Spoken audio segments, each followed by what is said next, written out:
lecture. I'm having lectures.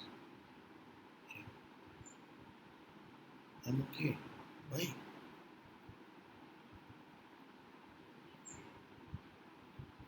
I don't know.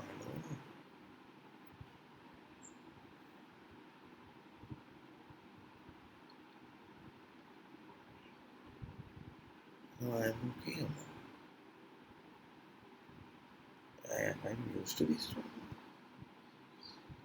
Yeah, it's not a big deal for me.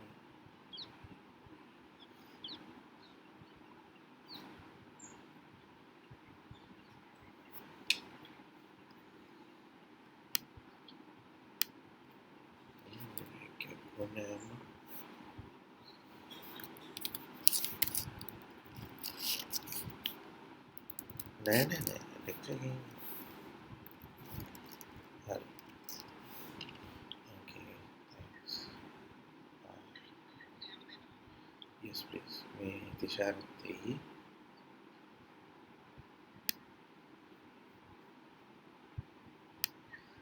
No, him on man. So one lunch is fine.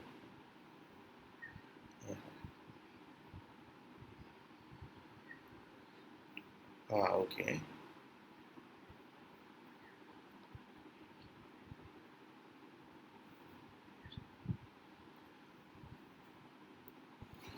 Okay.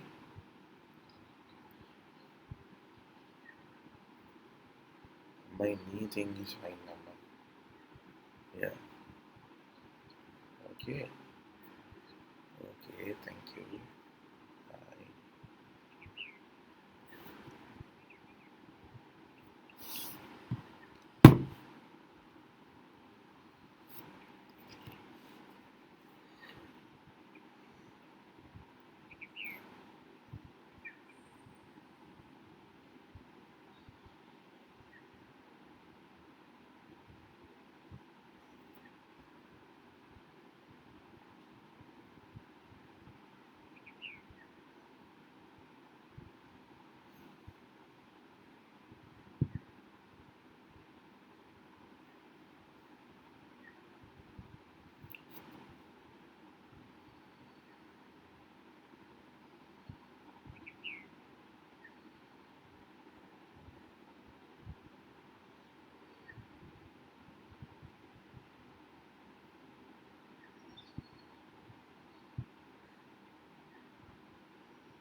So good morning, everyone.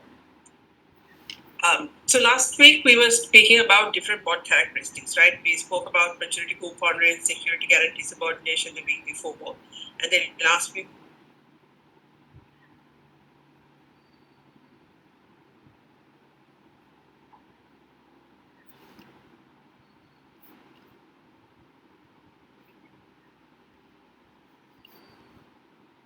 Two convertibility type bonds, convertible bonds. There are two types of convertible bonds that you should be aware of. One is where convertibility is at the option of the investor, which are the regular convertible bonds. But the newer type of convertible bond, the option is not in the hands of the investor. These are called COCOs, contingent convertibles, where they automatically convert based on certain triggers. And then we spoke about different risks of investing in debentures, right? Such as interest rate risk. Interest rate risk which is the risk of interest rates going up. Because when interest rates go up, bond values can come down. Reinvestment risk, where the risk of interest rates coming down. Because when interest rates come down, we can't reinvest at higher rates or at the rate that we expect to reinvest. Interest rate risk, we said, is not relevant if we hold the bond until maturity. Reinvestment risk, we said, is highest for callable bonds and lowest or zero for zero coupon bonds. No reinvestment risk in zero coupon bonds. Then we spoke about default risk, and we spoke about default risk is the risk that you might not get your coupons and or principal back. Right? The risk of the issuer defaulting and you not being paid back your coupons and or principal. So how do we reduce default risk? We look at various indenture provisions that we can include. Indenture means the legal documentation that governs the terms and conditions that governs the debenture, right? So we can reduce default risk. One way is to increase the indenture provisions or to enhance the indenture provisions by adding security, guarantee, and so on. In case of default, you increase the probability of recovery of your money. But default risk can be evaluated through credit ratings. We talked about how through credit ratings you can evaluate default risk, and we spoke about how the issuer can have a rating and the issue can have a rating, and issuer rating and issue rating might be different from each other. Then we spoke about liquidity risk. Liquidity risk is not just the fact that you will be able to liquidate fast. It is about the fact that you will be able to liquidate fast at the correct price, okay? And how liquidity risk is higher for debentures. And inflation risk. Inflation risk is very high for bonds because inflation risk is the risk that you will lose value of your future cash flows due to inflation, right? And this is very high for bonds because bonds are instruments which pay you cash far into the future, especially your face value. The bulk of your cash comes far into the future. So you can reduce inflation risk by purchasing floating rate bonds versus fixed rate bonds, but this will only reduce your inflation risk for your coupons. It doesn't reduce the inflation risk of your face value. But if you want to reduce the inflation risk of your face value, then you have to have issuers that are issuing types of index bonds which will fluctuate according to different indices. Like, for example, in the US, the government issues, the Treasury issues TIPS, Treasury Inflation Protected Securities, where the face value changes based on inflation. So these were what we were speaking about last week. And then we started on innovations in the bond market. Innovations in the bond market essentially meaning different types of bonds that you can have, right? So we said that you can have your plain vanilla bond. Your plain vanilla bond is your bond with the basic features. But if we change these features around, then these are new bonds. These are different types of bonds, right? So, for example, you can have bonds that are perpetual. Because usually you get your money back at some point in time. Your capital is paid back at the end of the period. Perpetual bonds, your capital is never paid back. It will go on forever. The bond will never be redeemed by the issuer. And it will keep on paying you coupons. Keep on paying you interest. So, and we said that stock market now has facilitated the issue of perpetual bonds, but we don't have perpetual bonds yet in Sri Lanka. Only issue that we have is, remember I showed it to you last week, like BOC, which had issued a COCO bond, a tier 2 COCO bond, Basel III compliant bond, which might be, if in the case of going through certain trigger events or where the monetary board decides to convert, it will first convert to a perpetual bond, where they will not pay you your capital back, but they will pay you interest.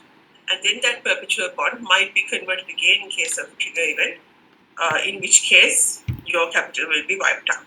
Your complete bond will be wiped out.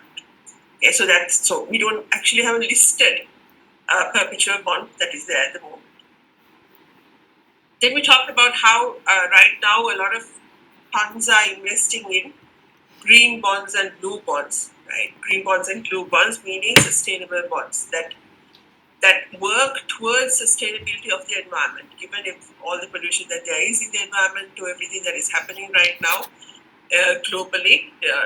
These bonds finance projects that are sustainable, meaning that go towards reducing emissions or enhancing sustainability.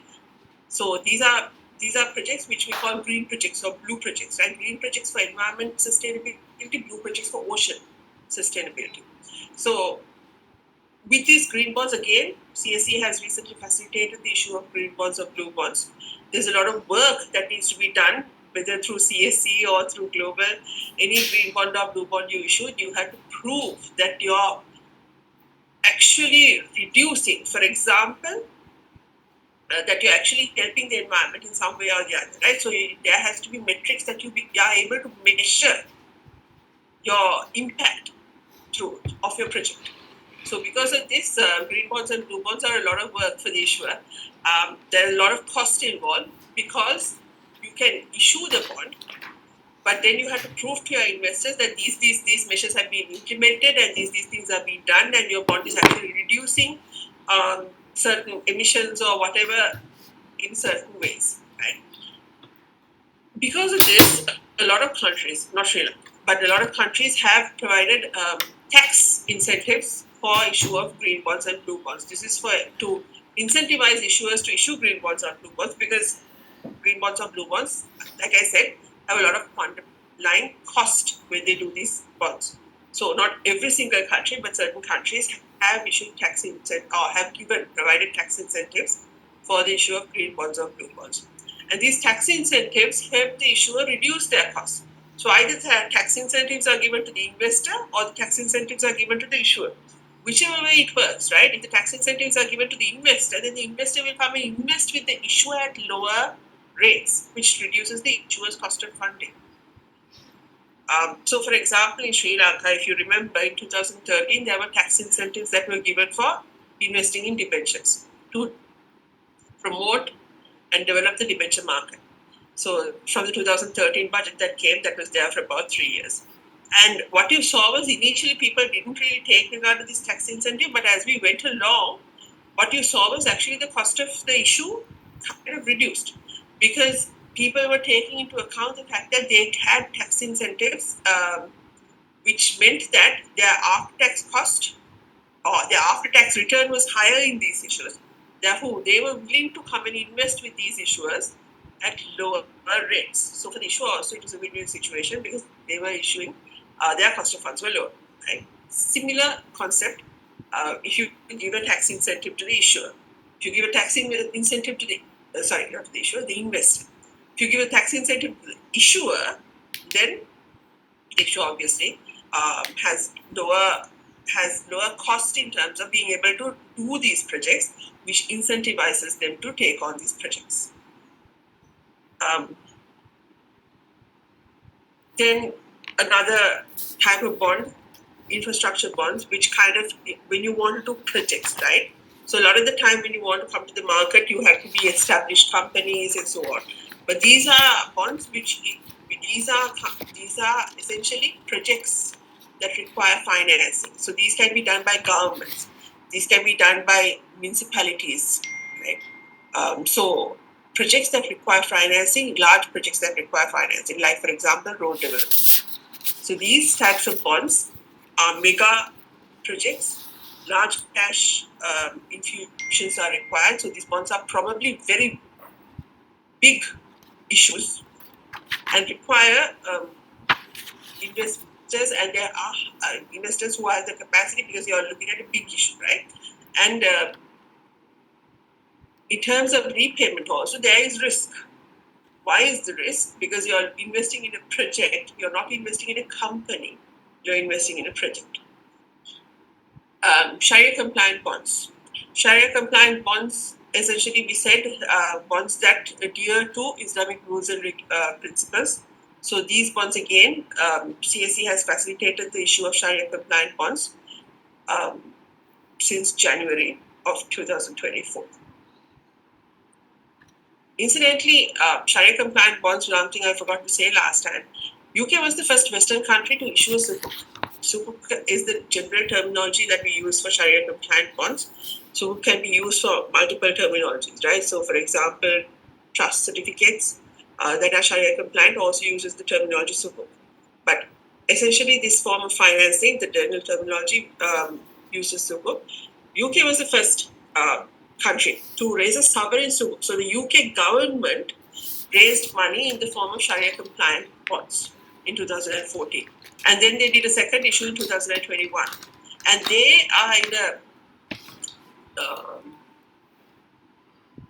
they have an objective of becoming the key global venue, at least the London Stock Exchange, right, has an objective of being a key global venue for sukuk issuances or sukuk listings.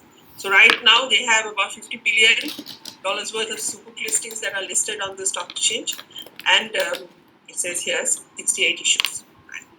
So these are some ways so you should understand that in terms of Sharia compliant bonds, they are not restricted to countries which will follow Islamic principles. They are, like you saw in the UK, and since the UK, there have been other countries that have done this as well. Other innovations that are there, we don't generally necessarily have this. Some of these are not available in Sri Lanka. So, for example, reverse floaters. Now, a floating rate bond. What is a floating rate bond? A floating rate bond is where your coupon rate changes with interest rates. And which direction does it change? When interest rates go up, your coupon rate goes up, right? Because how does your floating rate bonds coupon rate work? It will be based on some benchmark like the treasury bill rate and a premium. So when treasury bill rates go up, your coupon payments go up. Right? In an inverse floater, when treasury bill rates go up, your coupon rates will come down. Your treasury rates, or not your treasury, but your benchmark rates, and your coupon is inversely related to each other, right? So an example of an inverse floater is something like where you have the coupon rate being determined as, let's say, for example, 7% minus the treasury bill rate. Okay, 7% minus the treasury bill rate. So when treasury bill rate is 5%, the coupon rate is 2%. 7 minus 5. When treasury bill rates come down to 4%, the coupon rate goes up to 3%. When treasury bill rates go up to let's say 6%, the coupon rates come down to 1%. Okay. Inverse floaters are where your coupon rate is inversely related,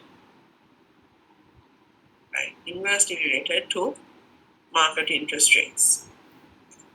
So, why do you want a reverse floater? Reverse floaters are attractive to raise money in countries where, for example, interest rates are very low. So, for example, Japan. I think these inverse floaters were very popular in the 1990s. Japan used this a lot. Used this at one point during that period, 80s, 90s, right, where you were seeing that Japan had near zero interest rates, and these were to attract foreign investors to come and invest in the country, because you offered them inverse floaters where interest rates were coming down. You offered them the opportunity to invest in the country through inverse floaters. So certain issuers would issue inverse floaters instead of issuing floating rate bonds. Asset-backed bonds I won't talk about right now, because we're going to talk about it in detail when we do the securitization section, right? But asset-backed bonds essentially are bonds that are issued backed by the receivables backed by certain receivables. But don't worry about that right now. We'll talk about it later. Pay in kind. Pay in kind. Pay in kind. Pay in kind means you pay the bond in kind. What does that mean? In kind means you don't pay cash.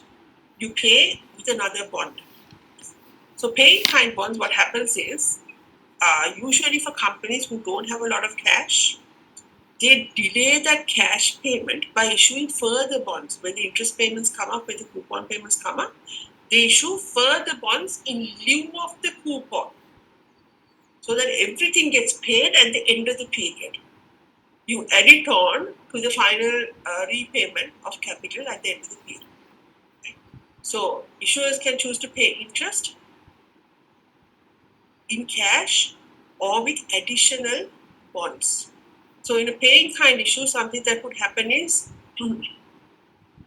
where the company doesn't have a lot of money, right? But they need to pay. So obviously, if the company doesn't have a lot of money, these are junk category companies. speculative category companies, right?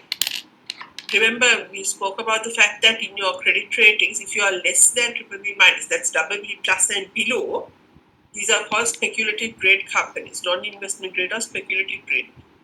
Bonds issued below BB plus, right? BB plus and below, or BBB minus, below BBB minus, they are called junk bonds, right? They are affectionately known as junk bonds. So these issues are probably the junk category because they are issuers who can't afford to pay cash. They don't have a lot of cash with them.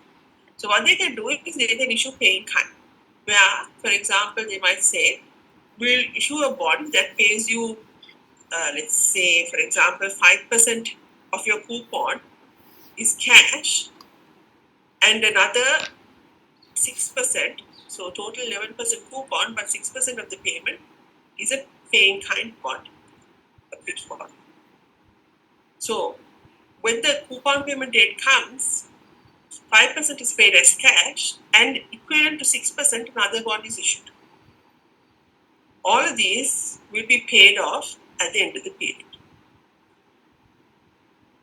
Your face value plus your other bonds that have been issued, everything will be paid off at the end of the period. So these are what we call pay in kind bonds. Okay. Slightly different to, you can see ultimately you can have zero coupon bonds, right? See, it's similar but different. In the zero coupon bonds, you have nothing you pay nothing in between. At the end of the period, you pay your face value, you get your face value back. Today, you raise a very small amount of money in lieu of this, right? Because here you pay back 100, but today you had to compensate the investor, give the investor a return. So to give that return, today you might be raising for every 100 rupees, 45 rupees, for example, right? To give the investor a return of, let's say, maybe 14% or 12%. So the amount of money that you raise today to pay back 100 can be quite small. Versus in a pay in kind bond, your face value is 100, you might even be able to raise 100 today. Right? But what will happen later on, you will keep on accumulating this pay in kind bond. Therefore, the amount that you have to pay is not just your face value plus all your pay in kind bonds that have been issued in the interim period. Then you also have people have issued catastrophe bonds or cat bonds. Cat bonds. What does that mean?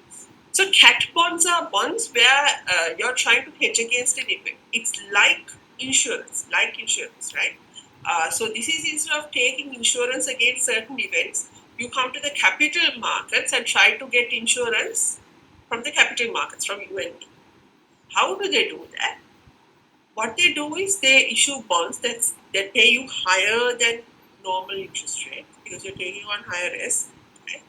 But they say, in case a certain predefined event happens, if a certain predefined event doesn't happen, you get your coupon payments, these high coupon payments that we have promised you, and you get your face value back. But if that predefined event happens, then we stop coupons, then we stop future coupons, and you don't get your face value. So, for example, in Japan, right, you know that Japan is a lot of earthquakes and so on, right?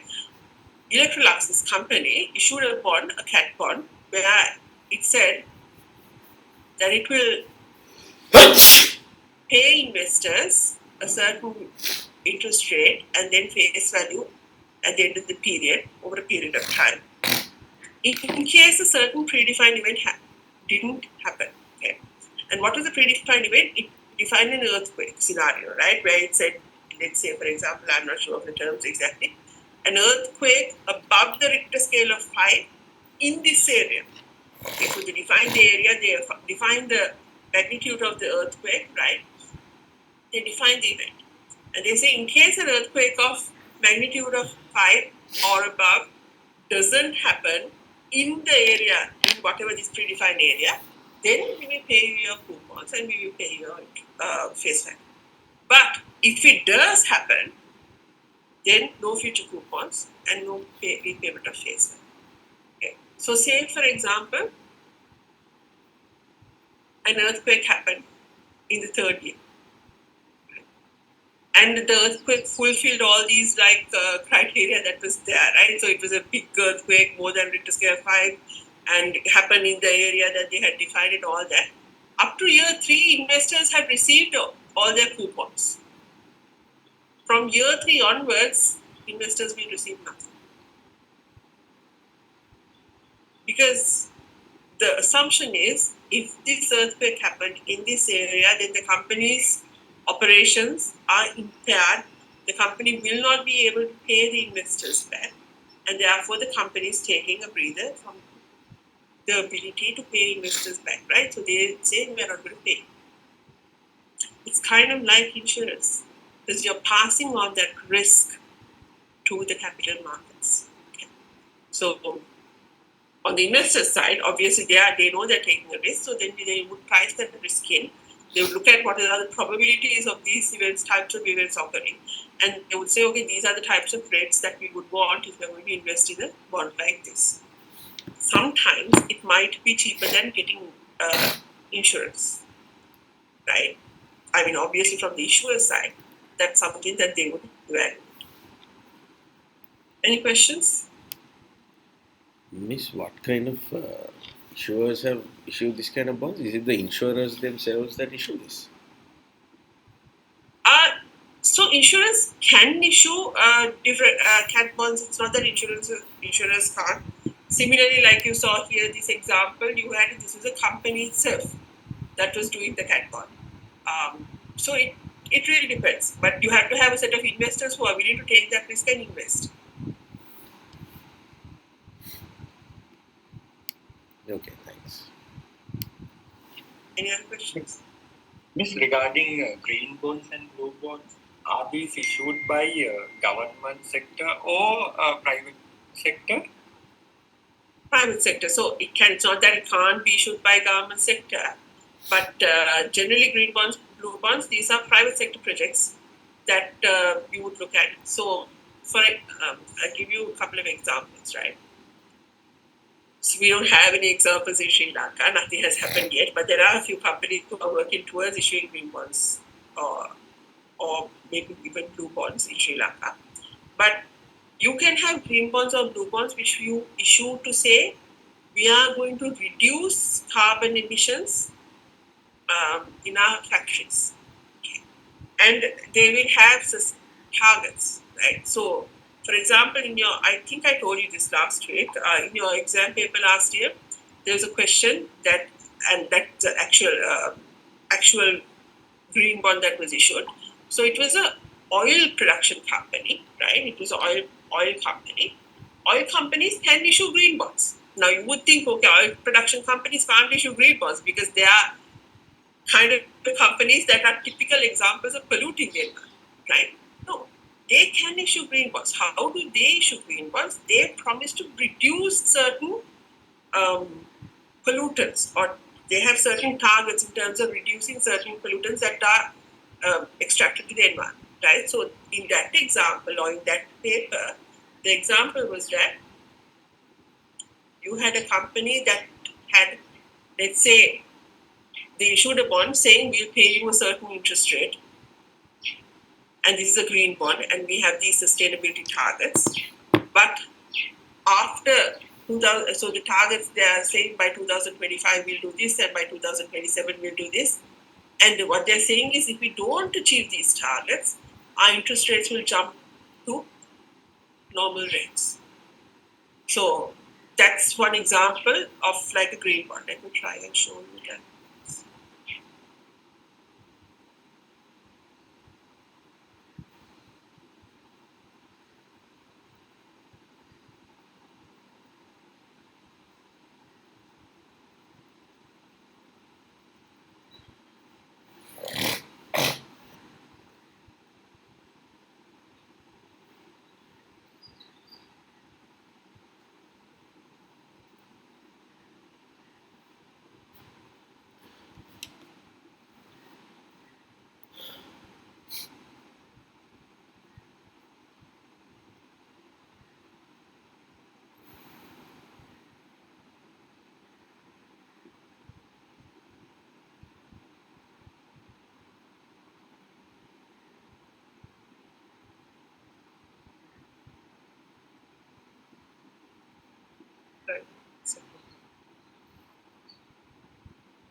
So you can see here, this is an example, right? ENI issues the world's first sustainability-linked euro-denominated bond in the oil and gas sector. Okay. ENI SPA is a major integrated oil and gas company, and they issued the world's first sustainability-linked bond in the oil and gas sector, 1 billion euros, maturing to June 2028. The bond has an offer price of 95%, and every 14th of June, a coupon of 3.75 was paid, right? And they had two targets, sustainability performance targets. So you define your targets. These are your sustainability performance targets.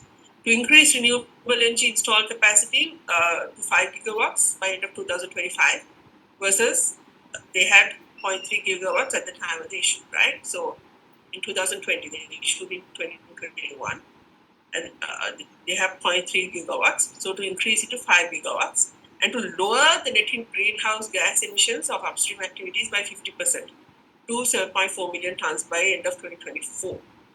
So by 24, these are bonds maturing 2028. By 24 and 25, they have two targets.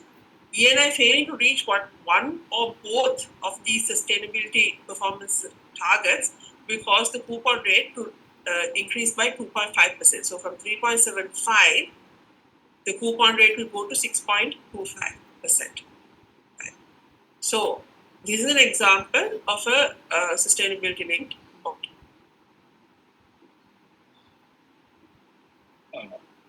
Means if that particular whatever sustainability target will fall down, then the investor return will go up. Is that the way they have? Yes, the investor return will go up, but the type of that is right. But you might then you might think that the investor wants the project to fail, right?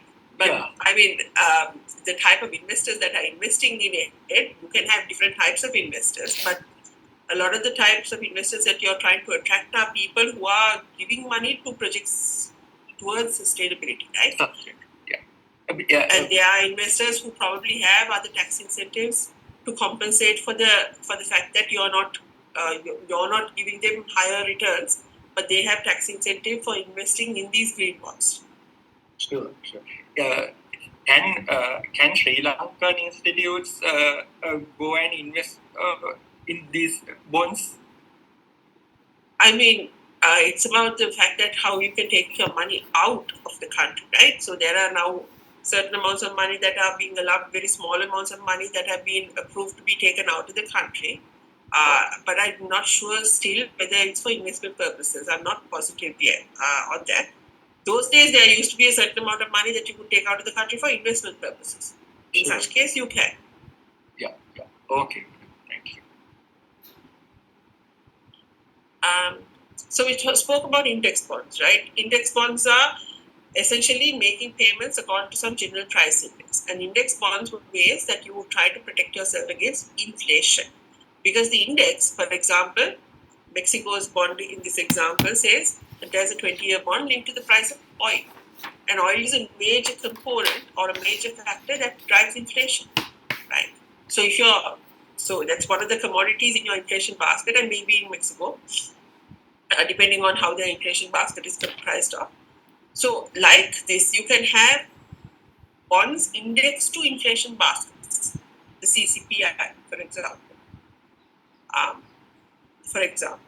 So if you have a bond that is issued that is indexed to inflation basket, then that way you are essentially investors are getting some sort of relief from inflation. And we spoke about tips last time. We did the example on tips as well. So if you remember, Treasury inflation protected securities tips, where we spoke about how the face value of the bond keeps on getting adjusted to inflation. Coupon does not. Coupon, how does it pay you higher or lower according to inflation? Because the face value adjusts. Coupon rate doesn't adjust. Therefore, coupon rate into the adjusted face value, the coupon that you get will also adjust to inflation. So we did this example, and we spoke about how Sri Lanka also in 2005 issued inflation-linked bonds. Only thing is Sri Lanka didn't issue inflation-linked bonds to face value. What they did was they issued a floating rate bond. So because of that, your coupons were kind of protected, but your face value was still not protected. It's the same thing. Then there are bonds called treasury strips. Well, it's not bonds called treasury strips actually. There's a concept called treasury strips. Separately traded, registered interest and principal securities. Right? Separate trading of registered interest and principal securities. Okay. Strips. What does that mean? So in the US, you are allowed to strip the bond to different component pieces and trade them separately. Right? So for example, let's say you have a 2-year bond. In a 2-year bond, you would have two coupons, right? Let's say I just take a 2-year annual coupon bond just for my example. In 2-year annual coupon bond, I have two coupons. And at the end of the second year, I get back my face value. Remember at the beginning, I spoke to you about the ISIN numbers, right? The International Standard Identification Numbers, ISINs. Each of these bonds, coupons have an ISIN, face value has an ISIN. The total bond has an ISIN. In Sri Lanka, now we have the total bond has an ISIN, right? An International Securities Identification Number. Here, each coupon has an identification number, face value has an identification number. So therefore, you can strip the coupon and trade it separately as a separate bond.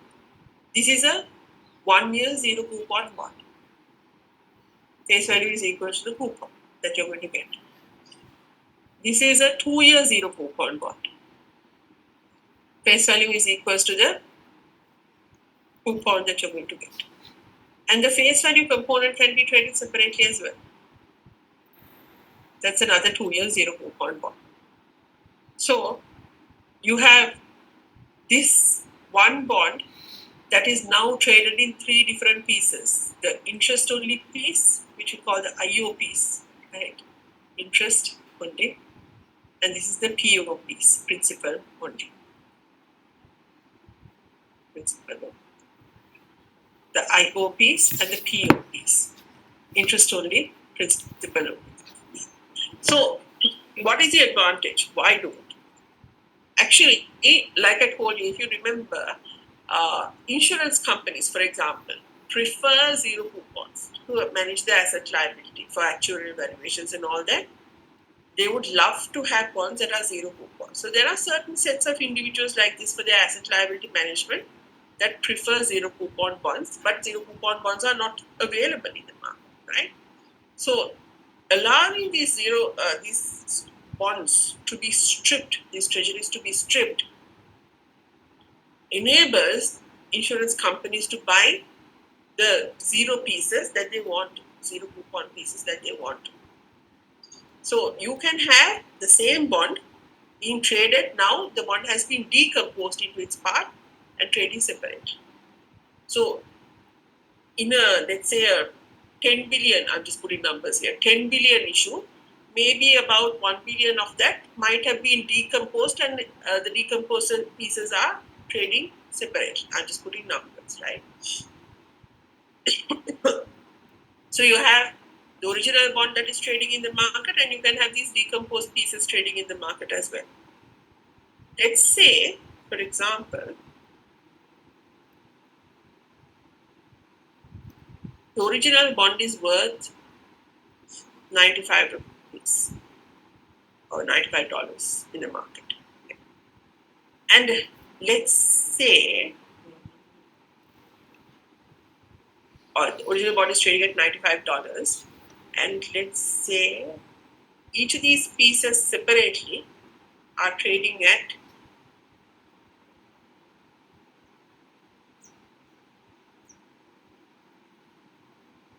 $9, $8, and $80. Okay. So there are now that is a problem. Technically speaking, you have a bond that's worth $95. The individual pieces together is not worth $95, right? So individual pieces together here are worth $97. You count it together, right? Now, for this, actually, what you do is to make sure that the market always has the same value for the separately traded pieces and for the bond. The treasury allows you to either strip the bond or to amalgamate it. Okay? So, because of this, at any point, if you see the individual pieces trading at prices that are different from the amalgamated price, you have an arbitrage opportunity. So when you see these types of opportunities, arbitragers, investment bankers or other speculators or investors in the market who are vigilant for these types of opportunities, right?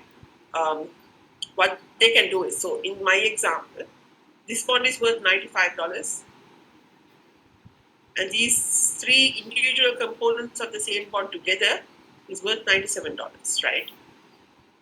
So this bond is undervalued, and this bond is overvalued. We don't know undervalued or overvalued, but this bond is cheaper, this bond is more expensive. So what can you do as an arbitrage? I can buy this bond. It's $95, right? So I pay $95, I buy this bond. I buy the full bond. Then I strip it and I sell the separate pieces. This piece at $9, this piece at $8, this piece at $80, and I make $97. And I do this in large quantities because this is trading at 95 and this is trading at 97. What will start to happen? When I keep on buying, this price will start to go up. And when I keep on selling, this price will start to come down. And therefore, at a certain point, these two will be the same price, right? So the bond and the stripped pieces will ultimately establish or stabilize at the same price. So that's how you keep the market in check to make sure that the individual pieces are not not trading at prices that are different to the price of the amalgamated bond. I'll take the other way around. Let's say, for example, these are the prices the separate pieces are trading together, making 97. And let's say the bond is trading in the market at 99. So in this case, the bond is expensive and the separately traded pieces are cheap. Right? So what will arbitrager do? He'll buy the separate pieces. He buys the separate pieces, puts it back together, and sells the whole bond. Buys the separate pieces, 9, 8, 80, and his cost is how much? $97. Combines it together and sells the whole bond in the market, makes $99. Makes an arbitrage profit. Makes a risk-free profit because he can see, okay, I can see right now, today, this market, this bond is trading together at 97 and this bond is trading at 99. I just buy from this market, sell to this market. Buy from this individual, sell to this individual. I have visibility on both sides of the transaction. I buy from this individual, sell to this individual. Buy at 97, sell to 99. Sell at 99 and I make a risk-free profit. Arbitrage profit, we call it. So that's how the strips market regulates to make sure that the total bond and the stripped components all trade at fair prices. Any questions?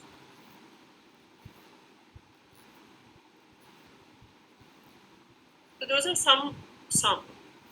innovations that are there. You can have many different things that you can do with bonds. It's not just restricted to your plain vanilla bond that you see in the market, right? There are many different ways that you can utilize it. But how do we measure bonds performance? Now in the stock market, how do we measure our stock market performance?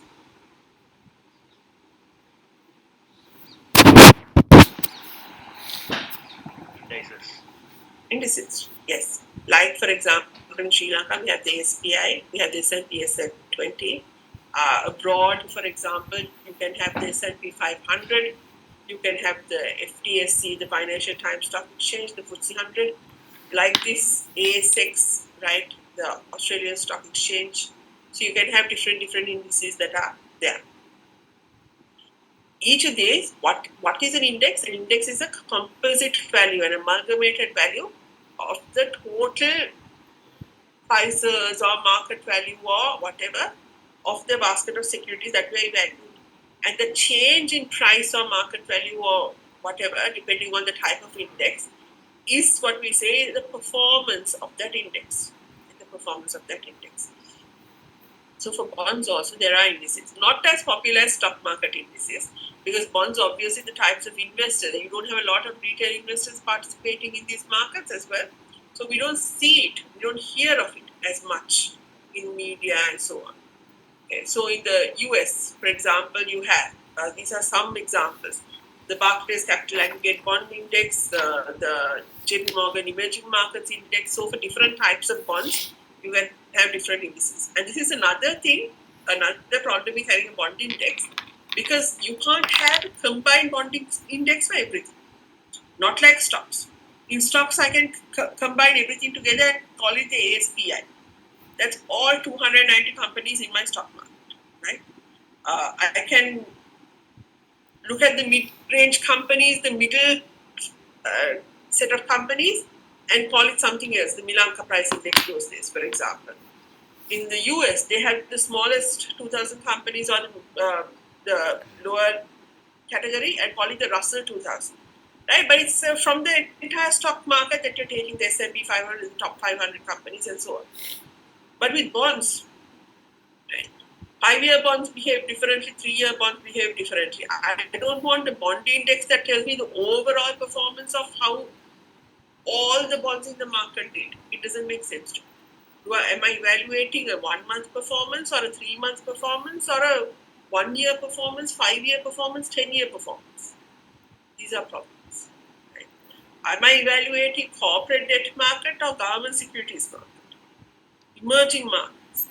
So with bonds, the problem is there are many layers of how we can define and how we can evaluate performance. So because of this, it's very difficult to come up with one good bond index, right? Which is why you have different indices. For example, US bonds, government bonds, emerging market bonds, for high yield bonds, you have all these different types of indices. In Sri Lanka, do we have a bond index?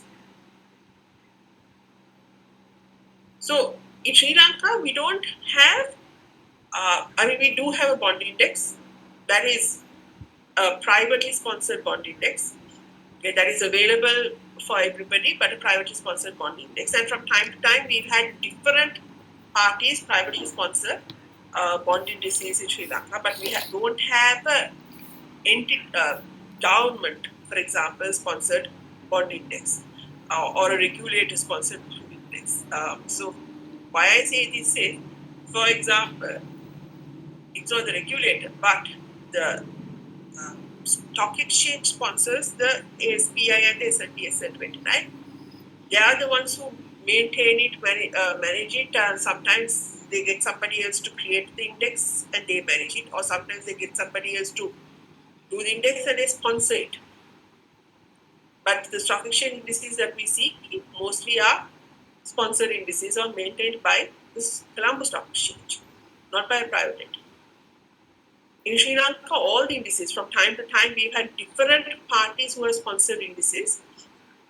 Right now, these days, it's one party. But in the past, we have had other parties who have done the same thing. What happens with private entities sponsoring indices is you're trying to get like if it doesn't pick up, then it doesn't make sense. The money that you spend on it doesn't make sense, right? If the index is not utilized by multiple people, then the money that you're spending on it doesn't make sense. So these days, the index that is there is what is called the Crystal Index, right? Crystal Index is actually sponsored by NDB Investment Bank or NDB Capital Holdings technically. It's called NDBIB Crystal Government Securities Index. Right? So that's the sponsoring part these days. The money is spent to publish the index by the local party. The index is created and managed in India. Crystal is an Indian company, and they will speak to different local parties. They will create the index, manage the index, and publish the numbers. So you can see here, we have, like I said, we want to measure the performance for different areas, right? So therefore, you have multiple indices that are there right now in Sri Lanka. So you have the 5-year Treasury Bond Index, the 3-year Treasury Bond Index, the 1-year Treasury Bill Index, the 3-month Treasury Bill Index, right?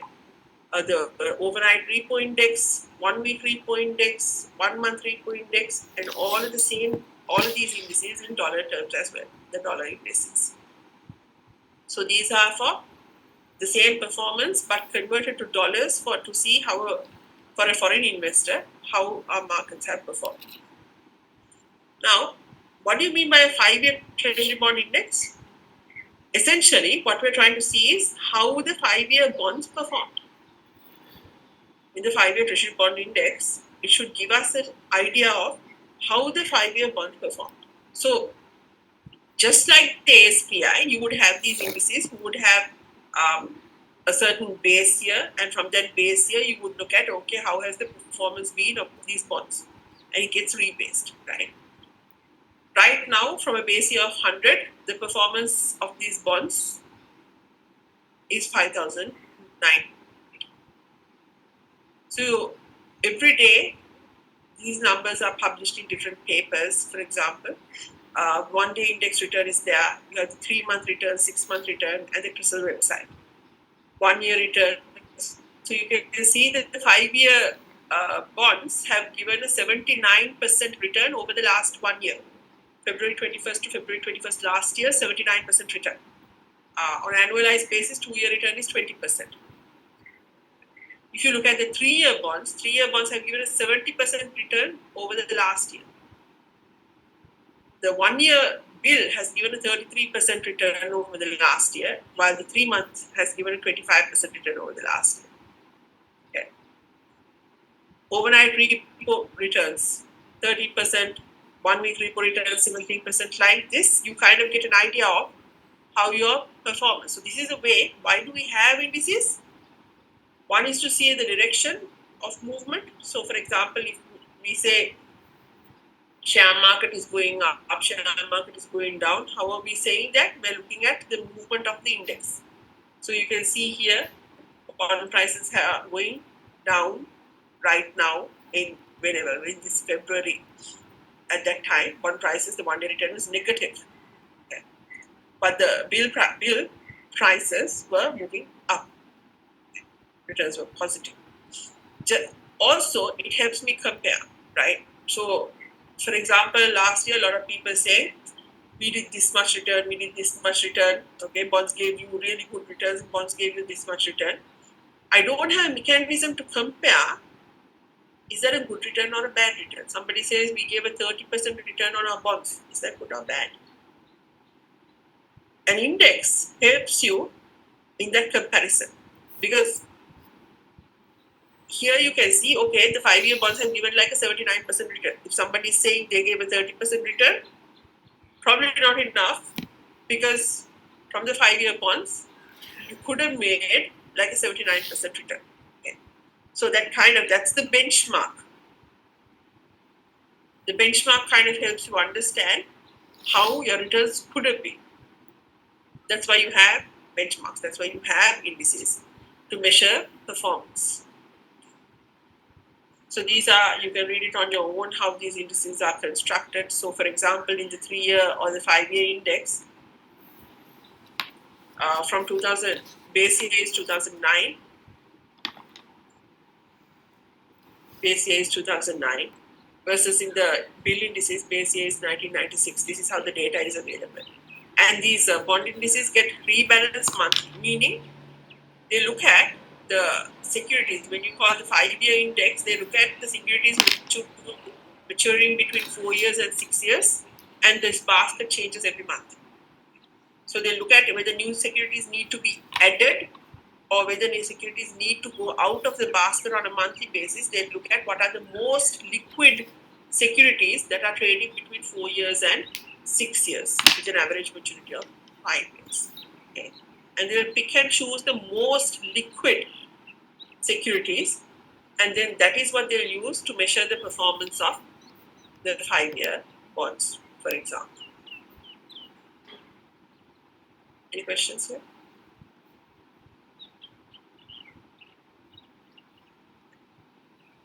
So let's come to bond markets in Sri Lanka. What are different terminologies that we need to keep an eye out for? So in the treasury bond market in Sri Lanka, for example, the treasury bond market in Sri Lanka, we have right now nearly 12 trillion treasury bonds that are in issue. Overall bills and bonds, we have 16.5 trillion, of which close to about 4 trillion are treasury bills, 12 trillion are treasury bonds. Now, when we think about how the treasury bond market or the treasury bond market in Sri Lanka, right, you have all these different issues, different issues that are there. Issues meaning with different maturities, treasury bonds that are maturing at different different dates, different coupon rates, right? Always in a treasury bond, coupons are paid semi-annual, right? It's never annual, not quarterly, right? Always. So you never have to say, if you say a treasury bond, you know coupons are paid semi-annual. And there are standard coupon payment dates. Always the coupons are paid either on the 1st or the 15th. This depends on the maturity date of the bond.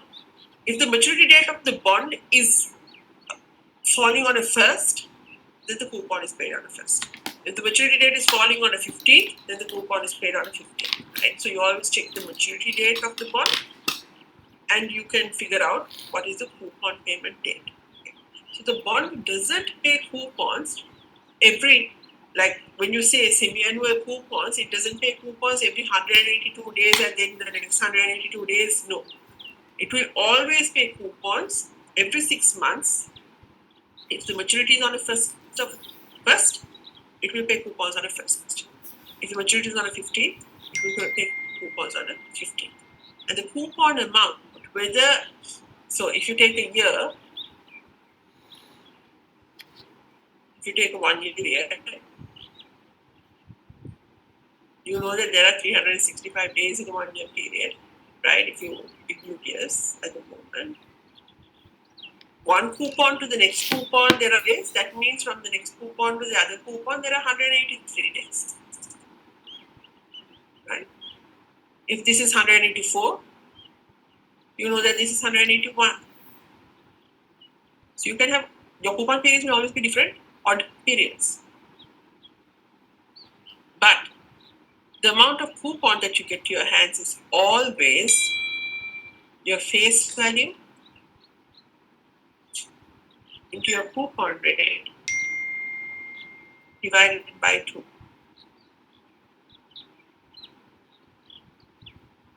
Whether it's over 182 days or whether it's over 183 days,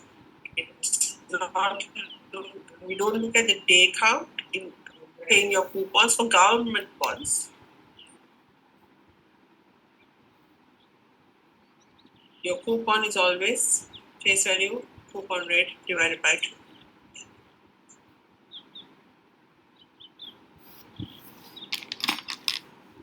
So let's look at, you have this, but let's go to the central bank website.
So in central bank website, you can come to the outstanding debt securities.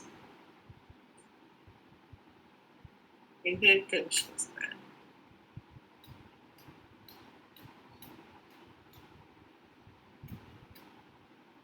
1 second, you might lose connection for a minute.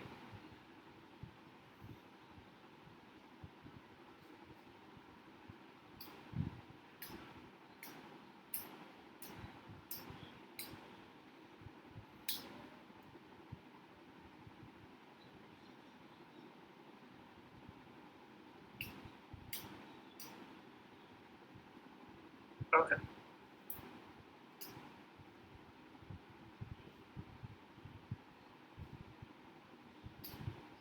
Right. So you can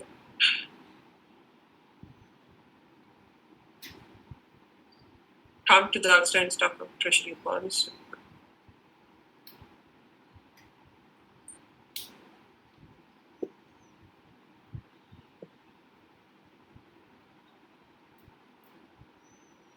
Okay.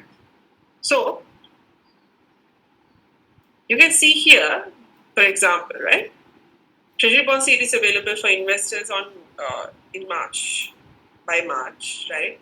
You can see we have all these different bonds that are available for investors to invest in. We have right now 84 series of bonds, unique series of bonds, right? And of these bonds, remember I talked to you about the IC number, the ISI number, LK, Sri Lanka, B stands for bonds, right? Remember A stood for bills, B stands for bonds. 005, that's the original term to maturity at the time the bond was issued. The number of years to maturity. In bills, it was the number of days to maturity. Here, it's the number of years to maturity. And then the next 5 numbers shows you the maturity date.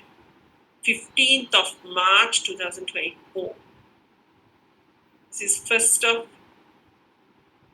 what is E? May 2024. Okay. So you can see here, maturity date 15th of March 2024. 15th of March 2024. If I take, for example, this 1st of May 2025. Okay. 1st of May 2025. 15th of July 2025. So you can read from the ISIN number what is the maturity date. Okay. The series gives you your, for example, this will show you what your coupon rate is. So this has a 10.9% coupon, this has a 22.5% coupon, 22% coupon, and so on. Now we see these odd bonds like this, right? These were bonds that were issued in the central bank restructuring. So 12.4% coupon and then steps down to 7.5% and then steps down to 5%.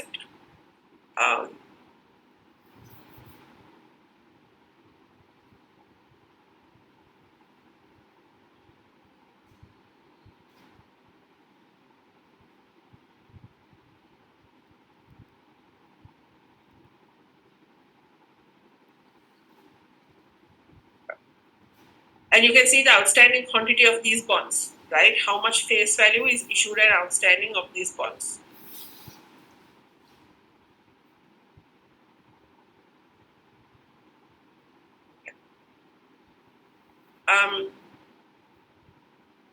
So you should see here, every time you look at the maturity date, always the maturity date falls on a 15th or a 1st, right? So 99.9% of all treasuries issued in Sri Lanka fall on a 15th or a 1st. There was this one really odd issue that didn't fall on a 15th or a 1st, but otherwise everything falls on the 15th or a 1st of the month, right? Maturity falls on the 15th of a month or the 1st of a month. So from that, you can now figure out if the maturity falls on the 15th of a month, how is my coupon paid? So let's take, for example, bond number 47. Bond number 47. Maturity falls on 15th of June 23rd. So when are the coupons paid of this bond? So, yeah. When are the coupons paid? Always on the 15th of the month. On the month that it matures, and 6 months from the month that it matures. So always coupons are paid on June 15th, and 6 months from June is December 15th. June 15th and December 15th. Let's take this bond. When are coupons paid?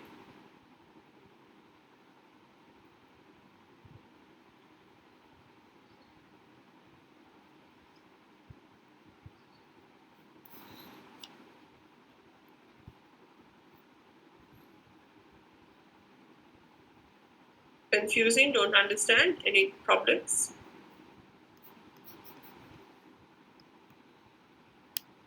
Jan 1st and June 1st. Jan 1st and 1 plus 6 is July 1st. Right. So month of the coupon payment is January 1st. It's always coupons are paid on the 1st in this type of bond because the maturity falls on the 1st. Then you look at the maturity month, January, right? And 6 months from January is July. So correct, Jan 1st and every year, 1st of Jan and 1st of July. Let's look at this bond. When are coupons paid?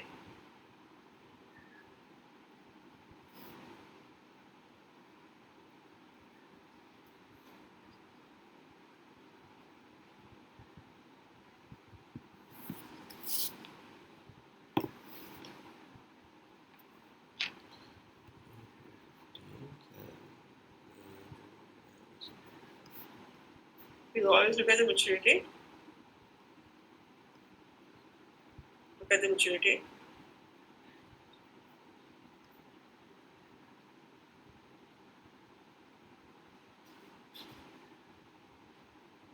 And when are coupons paid?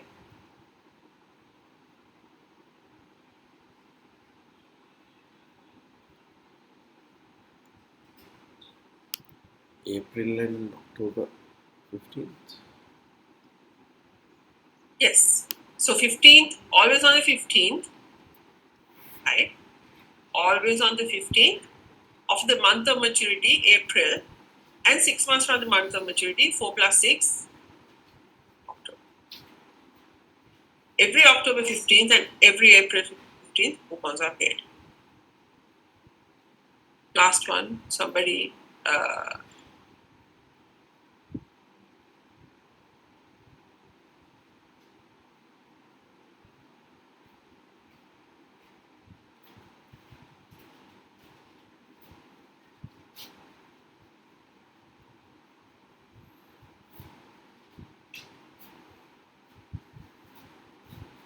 coupons are paid on every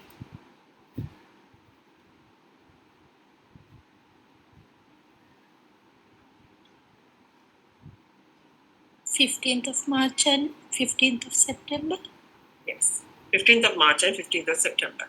So 15th, every 15th of the month, which month? The maturity month, which is September, and 6 months from the maturity month, which is 9 minus 6, March. September 15th and March 15th. Every September 15th and March 15th, that's when coupons are paid. Right. So that's how you look at a government bond, how coupons are paid.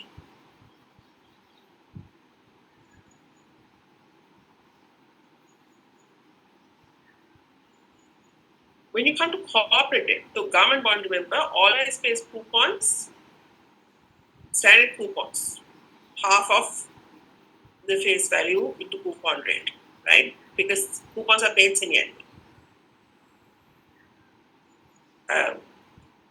Depending on the maturity date, either every 1st or every 15th. These are coupons are paid.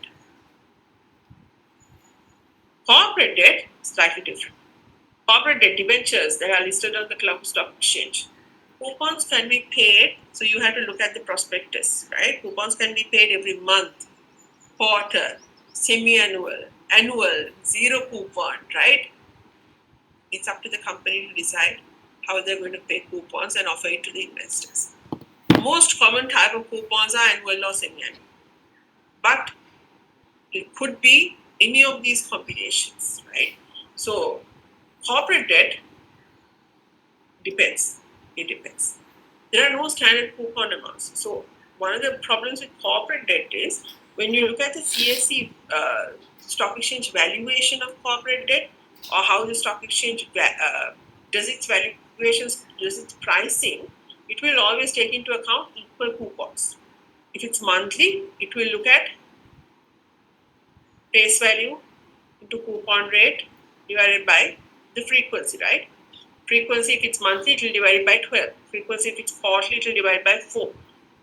Semi-annual 2, annual 1, right? So it will divide by the frequency of the coupon.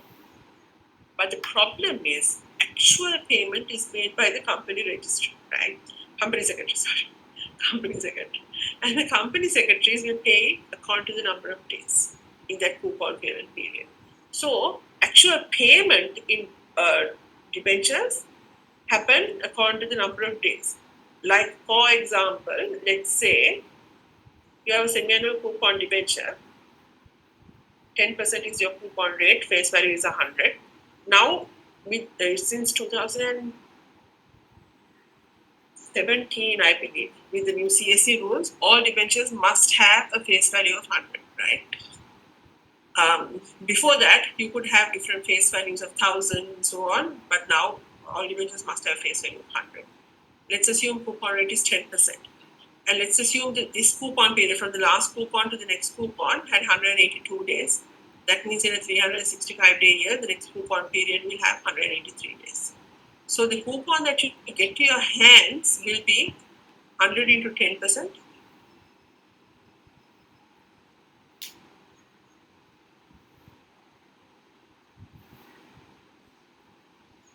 Divided by 365 into 182.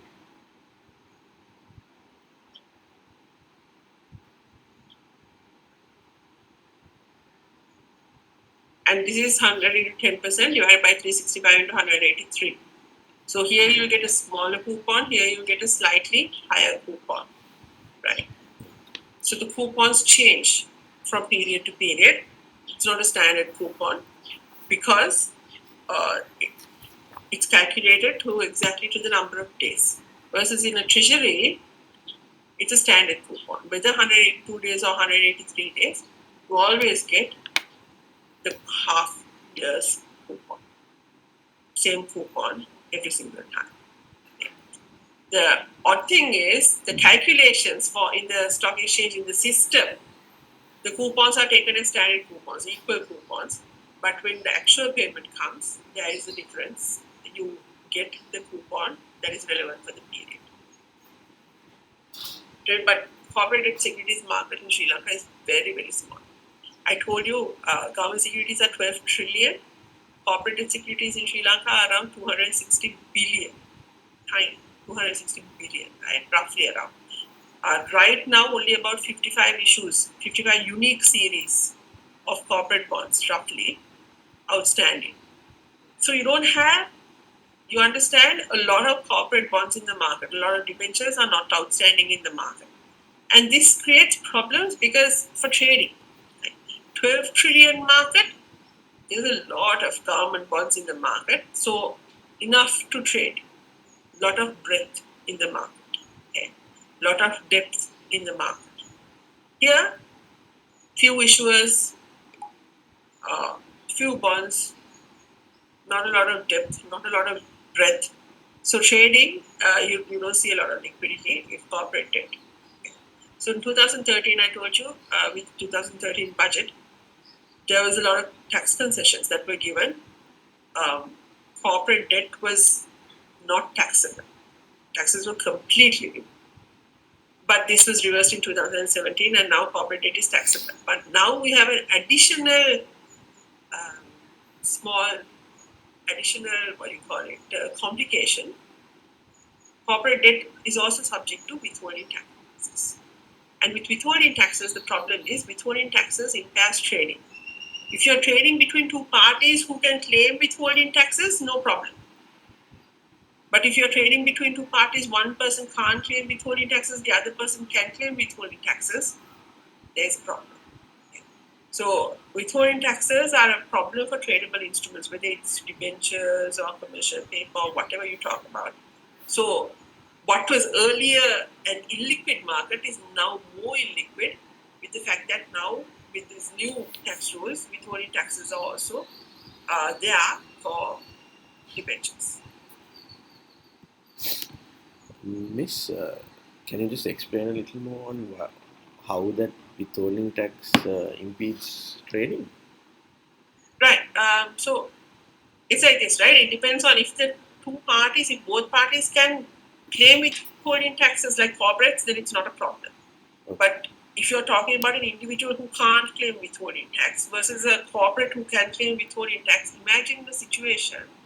I'll just put an extreme situation here. Let's say, for example,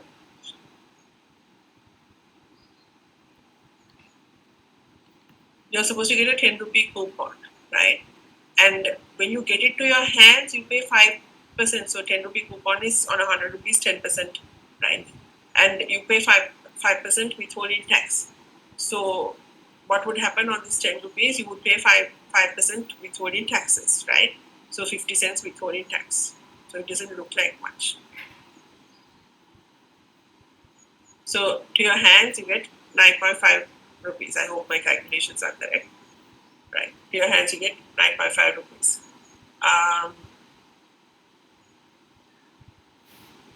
Yes, you're right.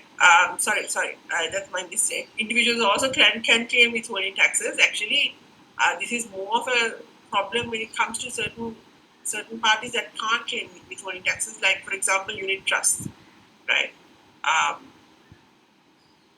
So let's say you want to you have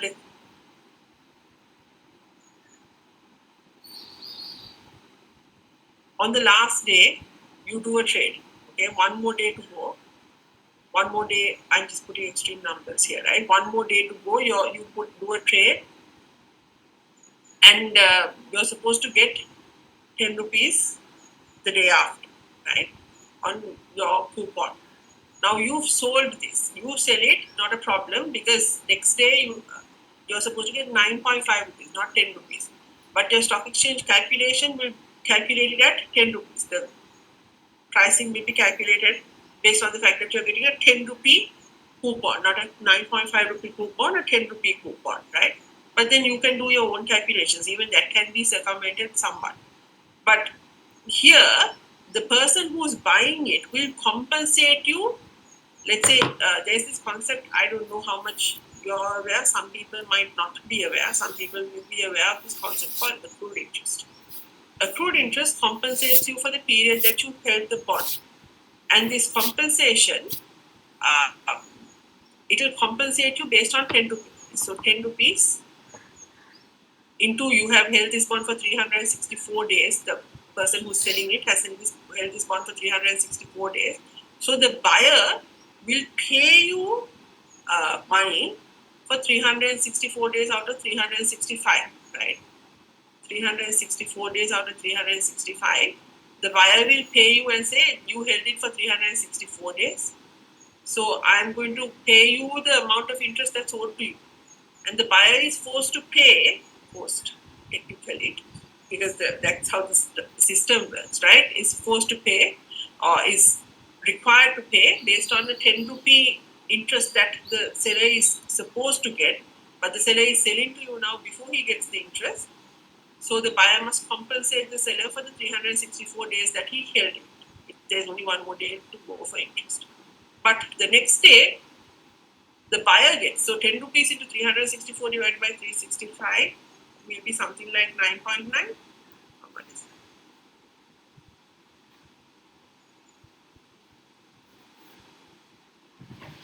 that? Yeah, it's about 9.97.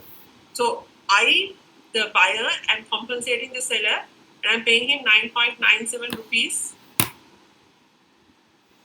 Right? Today, I'm paying him 9.97 rupees, and I'm buying this bond. Tomorrow, I get to my hands the coupon, but I get to my hands 9.5 rupees. I've paid based on the fact that I'm getting 10 rupees, but I'm not getting 10 rupees, I'm getting 9.5 rupees. And if you can't claim the withholding tax, then there is a loss on your part. So only between parties, certain parties can't claim the withholding tax, and that's where the loss will occur, and that kind of impedes trading. Does that make sense? Yes, miss. Thanks. So the issue is that there is a difference in tax treatment for Yeah, it's the difference in tax treatment. If everybody can claim the tax, then that's not so much a problem, right? Because even whatever that you lose, you can still claim it back later on. So it's only a time value of money problem. But when you have different tax treatments, that is part of the problem. So, yeah. Okay, thank you.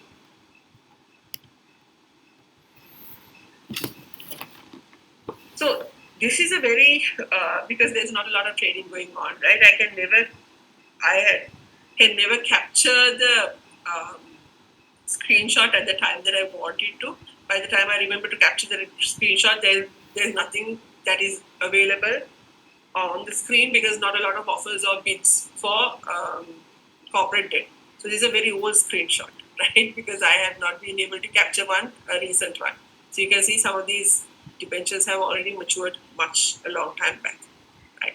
But this is a screenshot of the bids and offers of different debentures that were there long time back in the market, right? And you can see here the debenture naming terminology. So here it shows you who the issuer is, Hemas Holdings. When the debenture matures, 2019, April 29. What is the debenture coupon? 11%. What is the debenture coupon? 11%. Right. Access Engineering, maturing 2020, November 18. Debenture coupon 10.25. You also can you see now a lot of these debentures have matured, right? This type of naming convention has matured, but there are still a few that are left over. You can see two different naming conventions on these debentures. HEMA's debenture naming convention is different from, for example, any of these debentures that you see here, right? This is different. This is different. These are the same. This naming convention is the newest naming convention that we have for debentures. This is the old one. These are the old ones, old naming convention. A lot of the old naming convention debentures have now matured, but still a few are there. So until that point, we will talk about how to look at the naming convention for these debentures. So a lot of the features are the same, right? The debenture gives you an idea of who the issuer is. So you can see here HEMA, Sampath, KD, Bank of Ceylon, Abans, Alliance Finance, APICO, so on. You have all these different issuers. The debenture, what is the debenture's maturity date, right? This is not the issue date because these are old screenshots, right? At the point that I took the screenshot, 2019 was still relevant. 29, so this matures 2019, April 29. 2018, December 20. 2021, November 18, right? And then this gives you the coupon rate.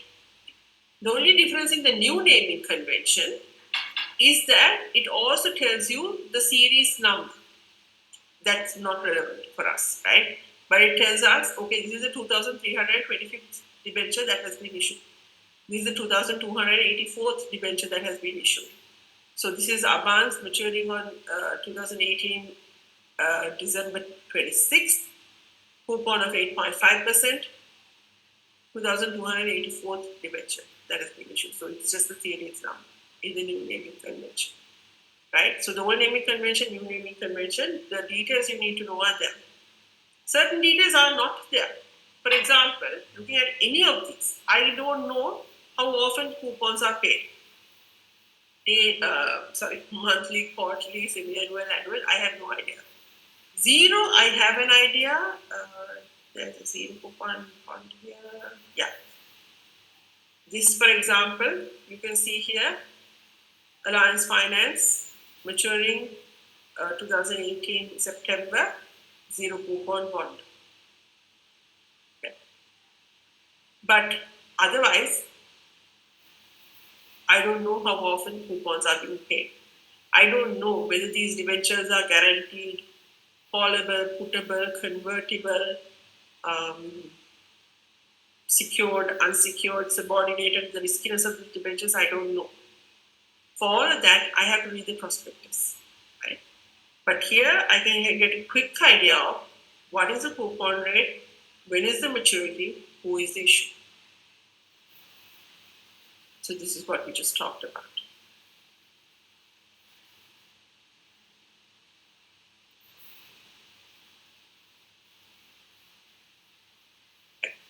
So when we're investing in debentures, we can buy the debentures through the secondary market just like shares. We'll talk about what pricing and so on, but we can buy the debentures just like shares, or we can invest just like shares through the debenture IPO. The first time the debenture is coming to the market, we can invest in the debenture through its IPO. Okay. All debentures in Sri Lanka at the moment, after 2000, like I said, I think it's 17, must have a face value of 100 rupees. Minimum investment size is only 10,000 rupees. You can buy debentures with only 10,000 rupees unless it's a contingent convertible, Basel III compliant debenture.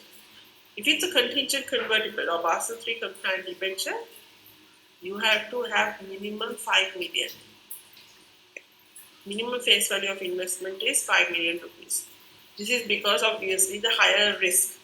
So this is not a perfect system, but the system says if you're investing in these high risk debentures, we want to safeguard the small investor.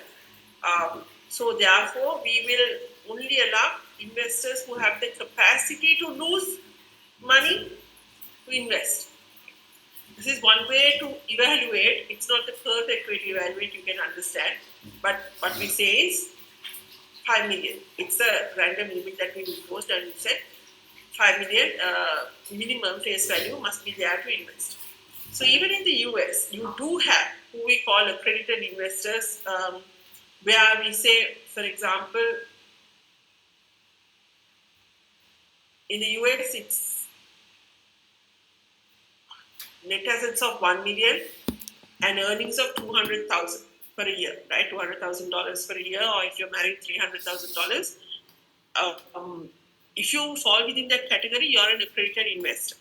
But in the US, it is not just certain risky investments are not just limited to accredited investors. It is accredited investors and also finance professionals. So there are certain definitions of how you fall into that finance professional category. If you fall into that finance professional category also, you are allowed to invest. There's only criteria that you need to understand is to understand the risk. If you understand the risk, then the fact that you don't have the money to invest shouldn't be a bar for you to invest. At the moment in Sri Lanka, we don't have that finance professionals category. We only have that cash limit, which says if you are investing in a higher risk instrument, then you need to have at least 5 million rupees per debenture, per single investment. Okay. Per debenture. Perpetual debentures have an even higher limit. Perpetual debentures, I believe, is like 200 million or something like that, right? I think they're looking at readjusting those terms, but now the accredited investor definition in Sri Lanka, that's how it goes. I wonder if I wrote that here.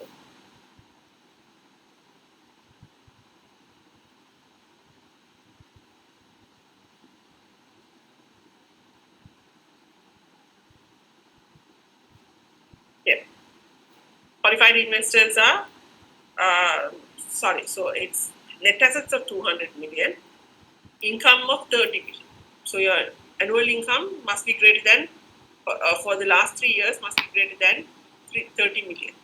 So to invest in a perpetual bond, you have to be able to declare that you have assets excluding residential property of 200 million and annual income for the last 3 years on average 30 million.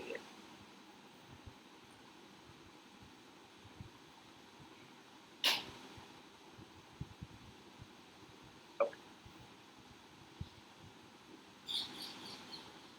To be listed in the Colombo Stock Exchange, again, you're looking at small investors to make sure that you safeguard small investors. A company must be, all companies that are listing on the Colombo Stock Exchange must be mandatorily rated. This is to give investors an idea of your credit risk. And that rating must be minimum one notch above investment grade. That means investment grade, remember, we defined as BBB minus. So one notch above investment grade means minimum rating is BBB. To be listed on the Colombo Stock Exchange, the issue rating must be a minimum of BBB. Company rating can be BB, whatever. Issue rating must be BBB. How do you have a BB company rating but have a BBB issue rating?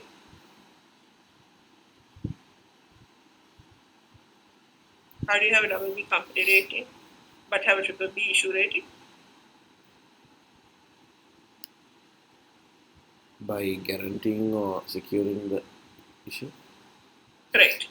By guaranteeing or securing by providing security or guarantee, anything that enhances the value of the issue, like I showed you last time, you can have issue that is higher rated than the company. Actually, I was searching last time and I couldn't find that Soft Logic Finance, but I found that 1 second.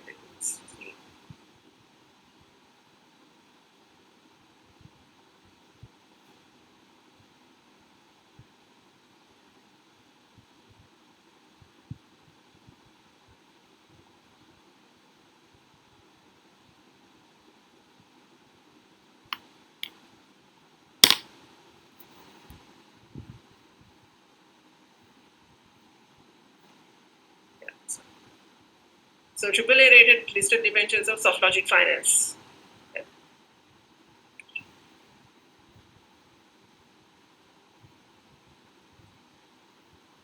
This is in 2014. And you can see here that the issuer, Soft Logic Finance, is BBB minus rated. Instrument is AAA rated. The debenture is AAA rated. How did that happen? It is because it is a rated redeemable guaranteed debenture. Guaranteed by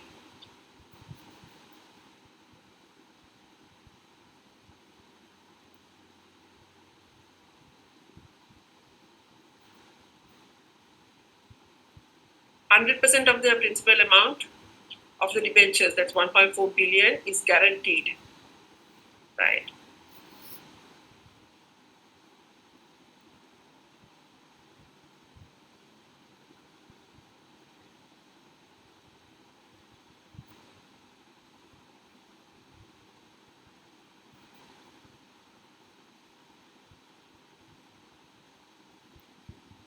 And pursuant to the guarantee agreement between Guarantor.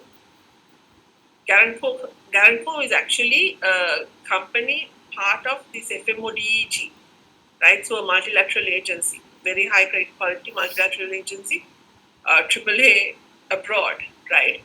So which is why they got a AAA rating here. So here the guarantee was provided by Guarantor, which was part of the FMODEG group. So you can see here, for a company, it has to be mandatory rating and it has to be one notch above. Or it can be guaranteed, and if you're guaranteeing, it has to be from a commercial bank with a minimum rating of A. If you're going to guarantee the debenture. Debenture fees. Debenture fees are Actually, these fees are also going to come down. Stock Exchange has not yet published it, but this is the current fee structure as it stands. Right? In shares, the fee is 1.12%. In debentures, the fee is 0.02%. 1.12% versus 0.2%, but plus brokerage. Brokerage is negotiable. Right? In shares, brokerage is 0.64%. Here, brokerage is not defined, brokerage is negotiable. Right? So, do 2 basis points plus brokerage. Now, the difference here is, though, at the moment, this is going to change, right? Stock Exchange has not yet published the change. But the difference here is, in a share, when I buy shares, I look at, okay, I bought 100 shares at 10 rupees each. My cost is 1,000. And on this 1,000 rupees, brokerage of brokerage and all share fees of 1.12% will be charged, right? So based on that, I will pay my final price, which is this 1,000 plus 1.12% of that 1,000. With debentures, this 2 basis points is not based on the price that you pay. It is based on the yield. The calculation is based on the yield, right? So your yield is impacted. That means for longer term debentures, the amount that you pay, fees that you pay are higher than for shorter term debentures, right? Because it gets impacted in your yield. So what that means is, for example, let's say brokerage is also 1 basis points. So I just put 1 basis points and we'll say this total thing is 3 basis points. Okay. 3 basis points. So if I buy a debenture, and I say I want 12% return, right? From my 12% return, to calculate the price that I have to pay, they will reduce 0.03%. Right? So the return that I get to my hands is 3 basis points less. In my example, 3 basis points less than 12% because I have to pay fees. Now the difference is when I look at fees based on the yield that I'm paying, longer debentures get impacted because for every single cash flow, this fee becomes relevant.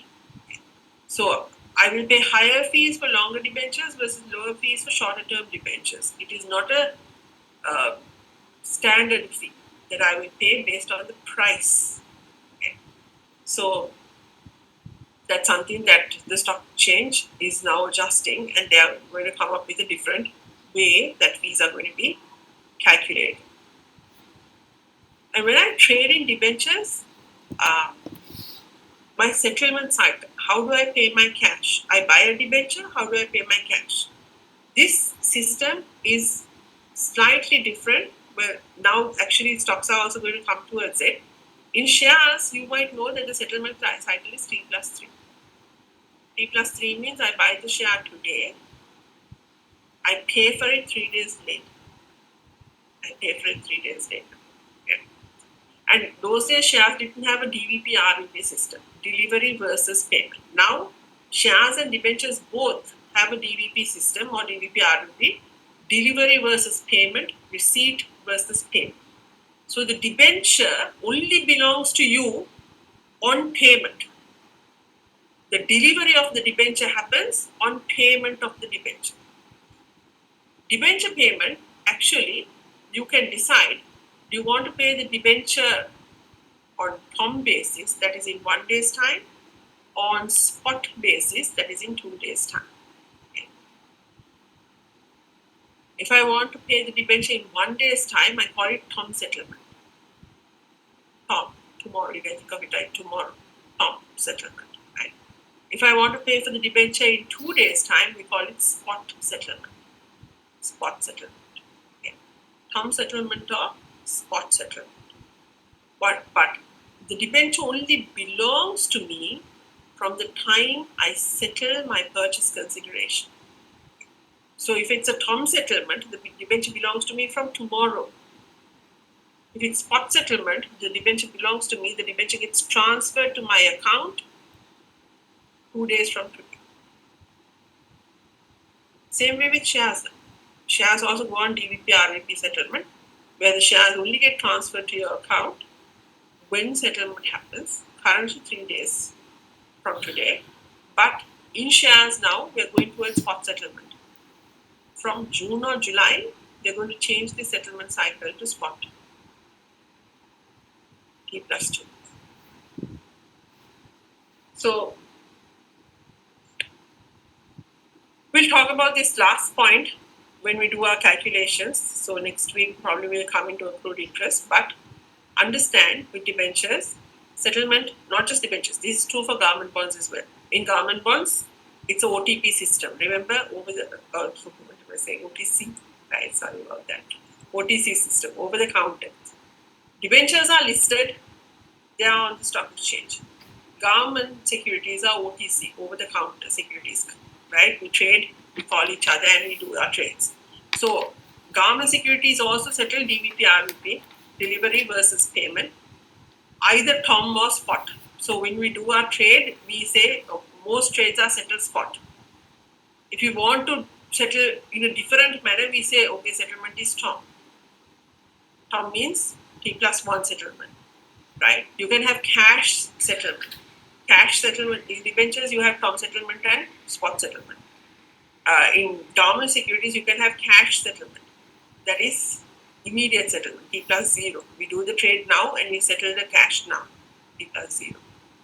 You can have spot next. These are not very common, right? Spot is the most common, and then term. Spot next is T+3. But this is the most common. Then there's spot and term settlement. And for debentures, spot and term settlement are the options that you have. So this is an example of, this is the older screen, but this is an example. It kind of gives you an idea. Like when you call your broker, this is kind of what he will see. This screen has changed now. Some of the details have changed now, but this is kind of what you see. So, like for example, when I want to do a trade, I call my broker up and essentially say I want to, let's say, buy or sell the CDP debenture, right? So here I'm doing a buy. So the broker will enter into this screen, buy the CDP debenture. This debenture has now matured in 2023. It's now matured. Early settlement means term settlement, right? So I said I want to do a term settlement, and then you can either quote the price or the yield, and the system will do the calculation. So I have quoted the yield here, right? I quoted the yield and say I want to do a trade at 8.27. So I want to do a trade at 8.27%, 150,000 debentures. It automatically calculates the price and tells me the price is 108.43. The effective yield you can see here is 8.25. Why is the effective yield 8.25? Fees. Broker commissions are not zero here. It's not being input. So effective yield to my hands is 8.25 because of fees. And the total that I have to pay is 16 million. And we'll talk about this in a while, next week actually, when we do the accrued interest section. Same way, if I show you a newer screen, so here you have the FBSL debenture, right? Regular means spot settlement. Here again, 5,000 quantity, buy, and here we quoted the price, not the yield. But once the price is quoted, I know automatically, okay, this price implies that you're getting a yield of, I'm buying at a yield of 15.24 after fees of 2 basis points and 1 basis points, my yield is 15.1. So this is essentially how your trade screen would look like. So you can always ask your broker, like if you quote a price or you see a price in the market, right? So for example, here in the market, you have somebody is willing to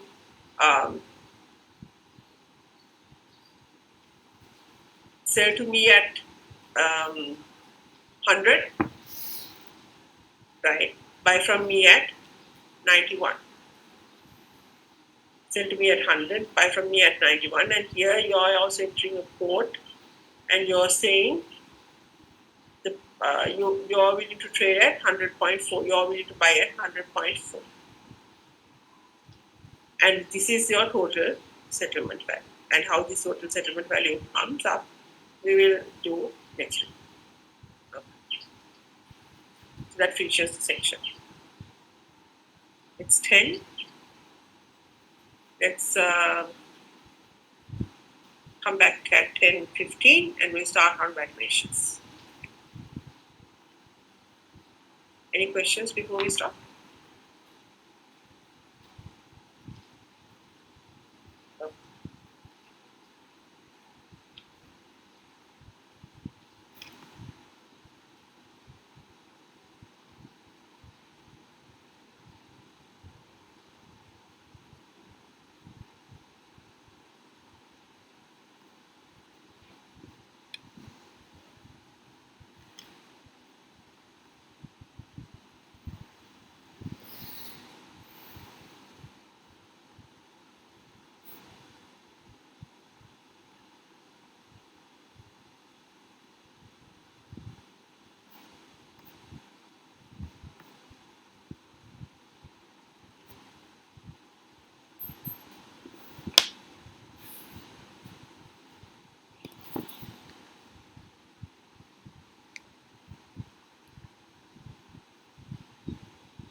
Hello.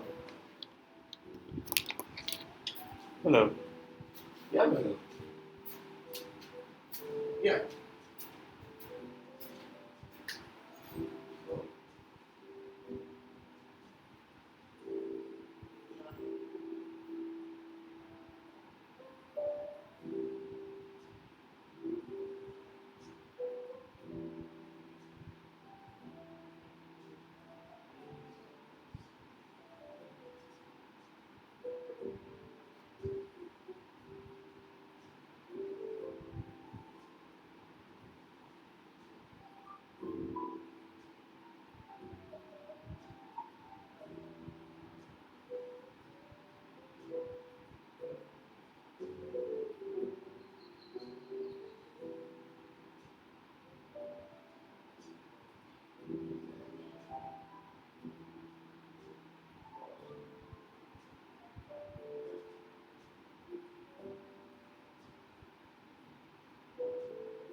Okay.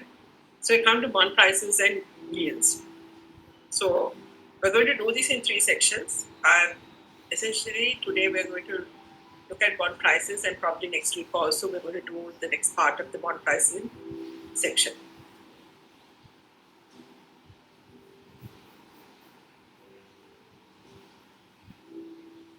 So we're looking at, now what we're trying to do throughout the session is to look at how to value a bond. Okay. So we'll work through some easy examples today, and as we go along, the examples will get a little bit more complicated, a little bit more complex, right? And at the end of this session, hopefully you'll be able to value a proper bond that is trading on the OTC market, like a proper government bond trading in the OTC market, or even one of the debentures that are trading. Okay. So basics of bond pricing is very easy.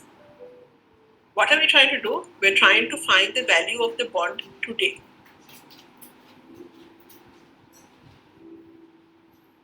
What is the value of the bond today?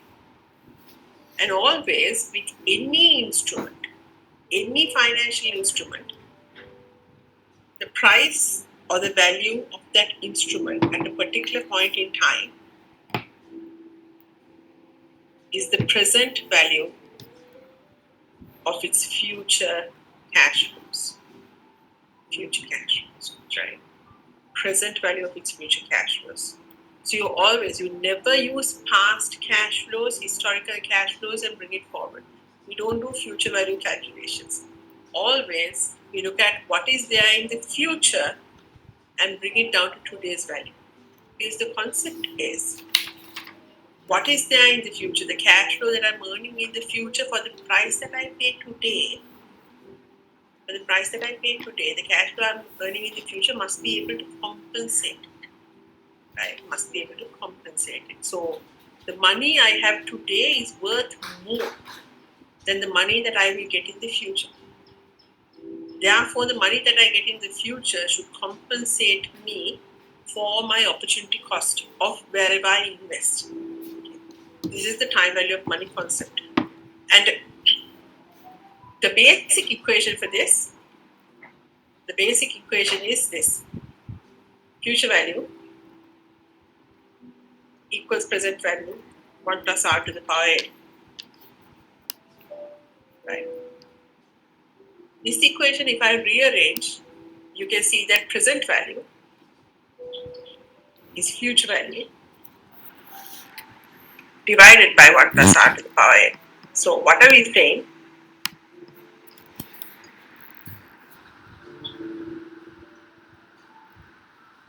Today's value is the discounted value of my future cash flows. Discounted value of my future cash flows. This is for an individual cash flow, right? In my bond, I have a series of cash flows. What are my series of cash flows? I have my coupons and I have my face value.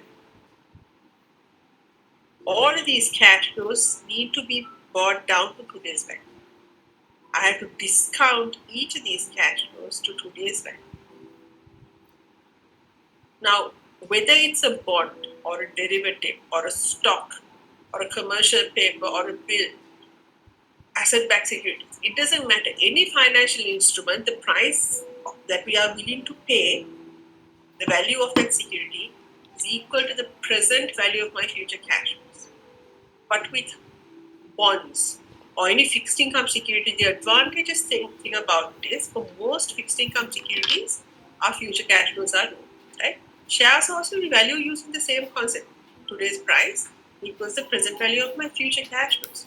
But with shares, it's more complex, it's more complicated, because I don't know what my future cash flows are going to be. I have to make assumptions. With bonds, there are no assumptions, right? 99% of, less than 99, but most bonds, we know what the cash flows are. I know what the coupon is going to be, other than for floating rate bonds. I know what my face value is going to be. So what do I have to do? I have to use those cash flows and now discount. So the bigger question in bonds is, what is the discount rate? what is R? What is the discount rate that I'm going to use? There's no complication in valuing these cash flows. I know what they are. So the only question is, what should I discount it at? So what should I discount it at? We say we discount it at our required rate of return.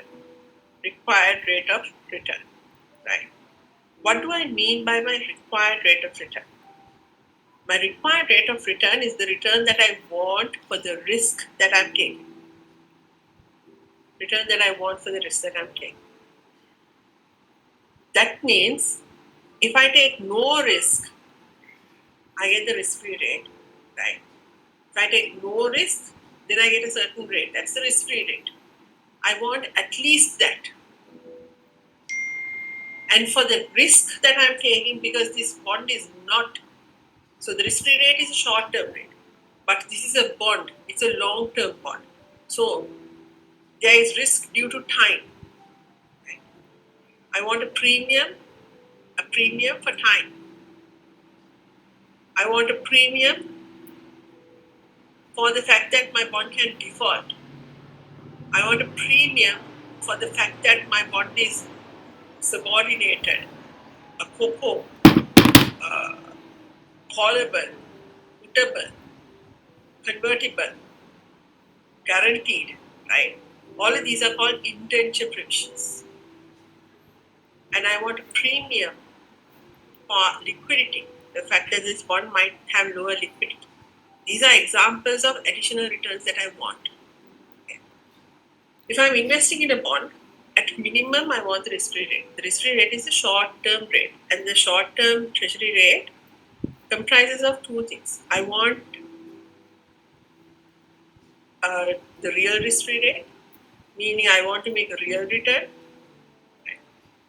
and I want to be compensated for my expected inflation. Expected inflation, not past inflation, future, what I expect inflation is going to be. So my risk-free rate should be able to compensate me for my real returns and my expected inflation.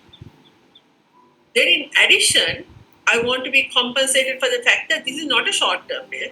I'm not keeping my money for 1 year. I'm keeping my money for longer. So I want to be compensated for time. This is what we call the risk premium for time, term to maturity. Risk premium for default. Risk premium for other indenture provisions. Indenture means your bond's legal document, remember? So your bond's legal terms and conditions. So other indenture provisions, like whether your bond is callable, puttable, guaranteed, subordinated, unsubordinated, unsecured, secured, COCO, all of these different terms and conditions that govern the bond. I want additional risk premiums for those. Sometimes those risk premiums might be negative because it's making my bond safer. But I have to make adjustments, positive or negative. And I might want risk premiums for the fact that this is a debenture and it's illiquid, it's not liquid. Right? So when I think of the return that I want is made up of all of these different factors. This is called my required rate of return. And that's the rate that I will use to discount the bond at. So when I discount the bond at my required rate of return, when I take all my cash flows and discount it at my required rate of return, the addition of that is the present value of all my future cash flows, is the value of my price. Any questions? So my price is this coupon discounted for the period plus this coupon discounted for the period, and this coupon and this coupon and this face value discounted to today's price, and the addition of all of that is the value of the bond. We call this the intrinsic value of the bond, the fair value of the bond. Intrinsic value or fair value of the bond.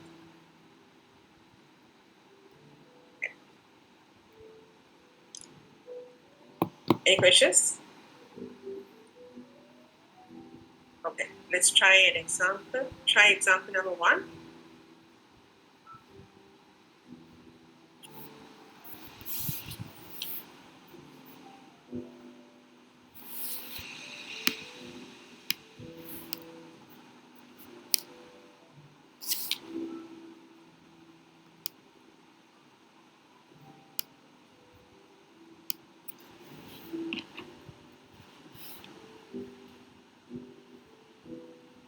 So,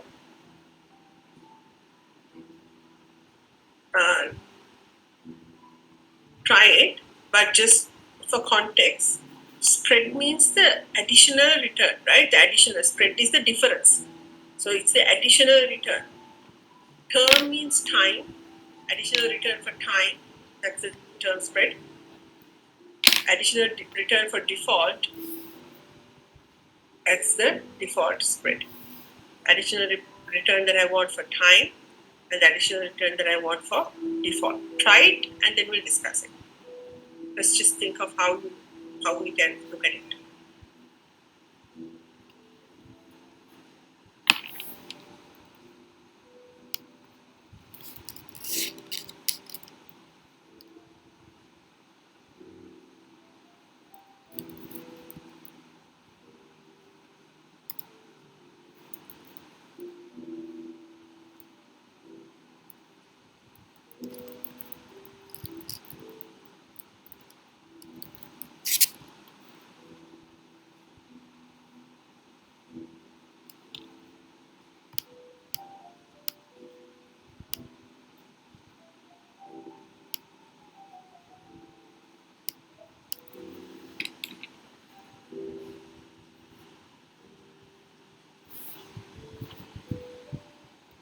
Yes, lecture note was shared yesterday.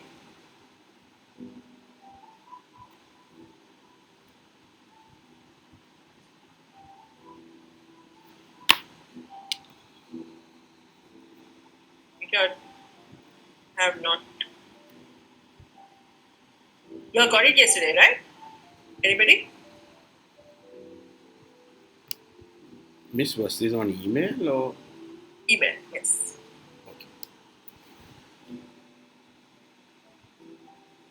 I don't have access to my LMS yet. It was on email.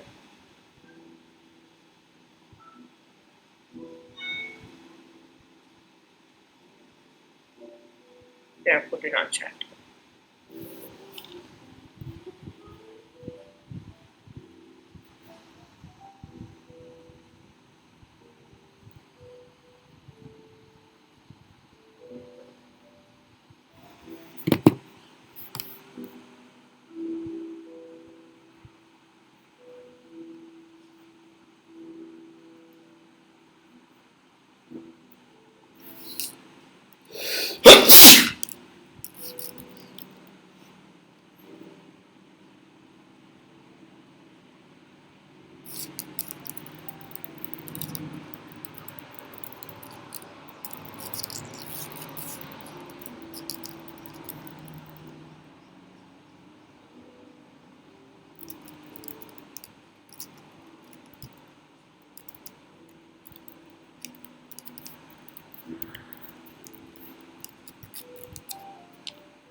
If any of you are not receiving, I just received a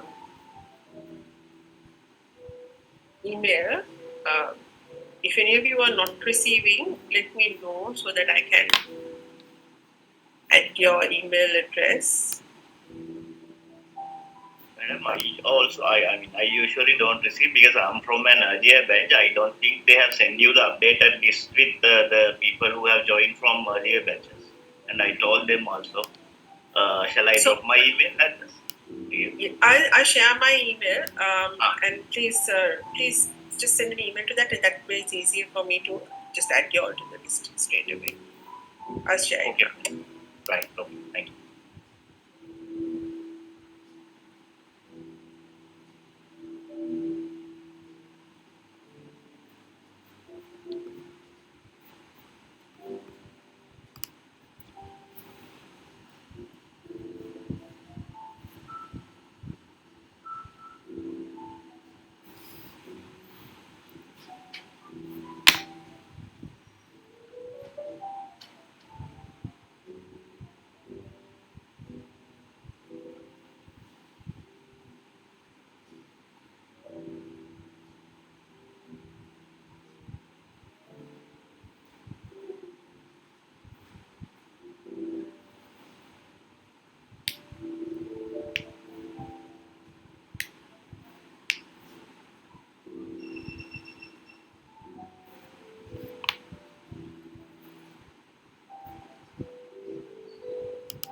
Yeah, yes. Yeah, correct.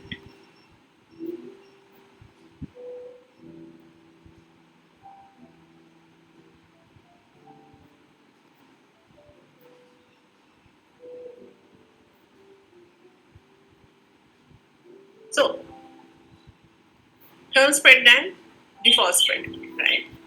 Let me just give a small introduction here. Term spread is the additional return that I want for the time, right? And default spread is the additional return that I want to compensate me for my credit risk, for the fact that the company can default.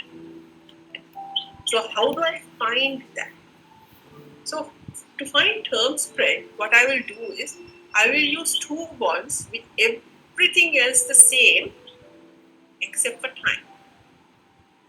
If I can compare two bonds with everything else the same except for time,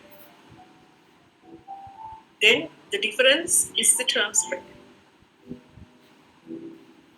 Similarly, default spread, if I can compare two bonds with everything else the same, everything else, what is everything else?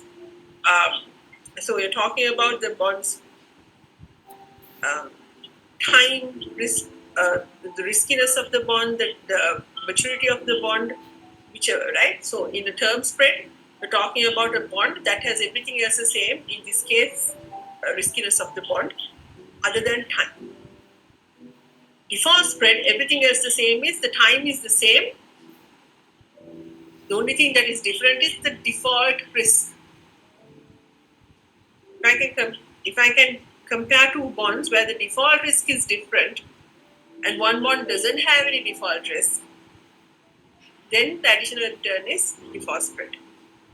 In term spread, I'm comparing two bonds where everything else is the same other than time. So what is the term spread? What are the two bonds that I will compare where everything else is the same other than time?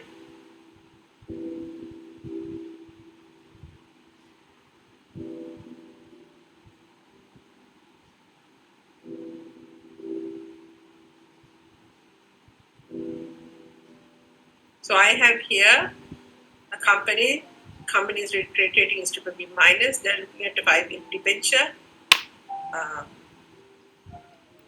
but they don't know what rate to issue the debenture, right? So they are looking at, okay, what are the rates that are prevailing in the market right now? The 1-year treasury bill is 10%, and then you have the 2 to 5 year bonds at different rates, right? Between the bill and the bonds, everything else is the same other than what?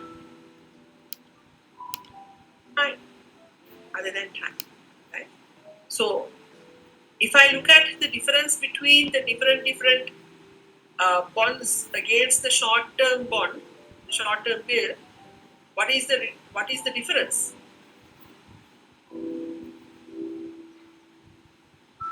If I take the difference between this 10%, the key bill, and the 2-year bond, is there a difference? This is 10 and this is 10.25. This 0.25 additional is what? Term spread. That What is is that? for the increasing risk with time, is it? Yes, The that's premium. the premium that you're asking for time. To hold it for 2 years instead of holding it for 1 year.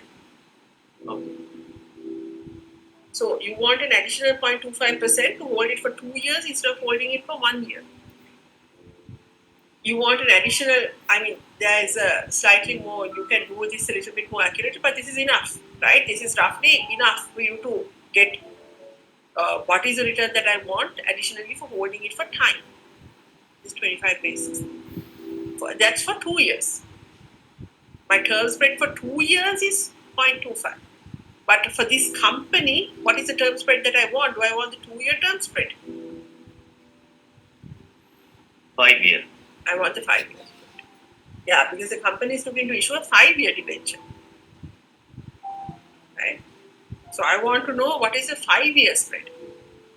2-year spread is 0.25. The 3-year spread, how do I get 0.25? 10.25 minus 10. The 3-year spread is 0.8. 4-year spread is 1.5. And the 5-year spread is 2 minus 10. So what is the term spread? 2%. Any questions here?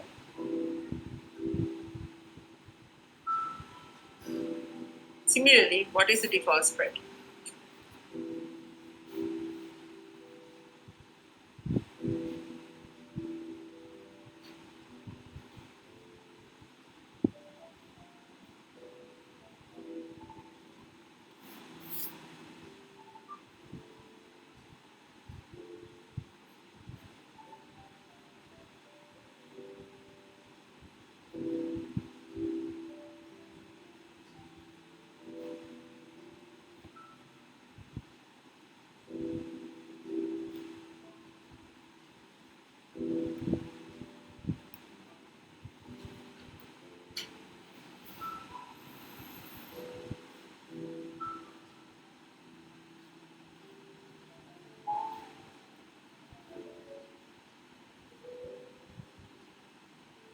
So what is the default spread here? I want to be compensated for default risk. Government bonds, do they have default risk? No, zero. Zero default risk, right? We're not talking about our exceptional situations that we are going through right now. Anyway, we've done our debt restructuring as well. Technically, government bonds don't have default risk. So, zero. So then I compare a risk-free bond with a risky bond and look at the difference. But which risk-free bond should I compare? Here it says, 100% T1? yes. Here it says, company, so there's another company, same credit rating, right? So riskiness is the same credit rating as company A, recently issued a 5-year debenture also. And that was issued at 15%. At the time company X's issue, like this second company's issue, treasury bill rates were 12%. Now today it's 10%, but at that time treasury bill rate was 12% and the bond rate was 14%. Right?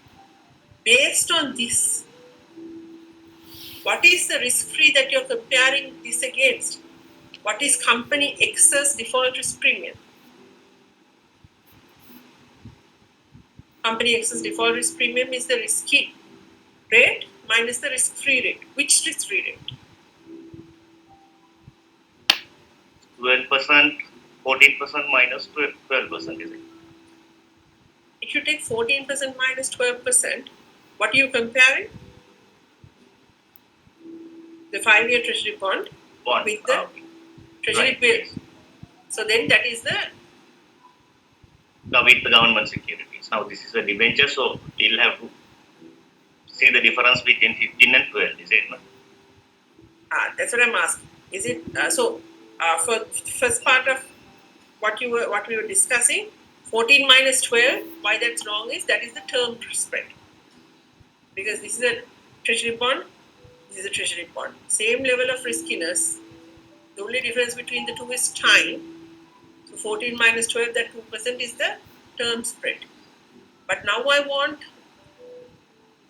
the default spread. So is the default spread 15 minus 12 or 15 minus 14? 15 minus 14. Right. Why is it 15 minus 14 and not 15 minus 12? Because we presume that the government will not be defaulting and they are paying 14%. And this company is paying 15%, whereas they have a certain risk of defaulting. So, right. But so is 12. No, 12 also you are considering government is not defaulting.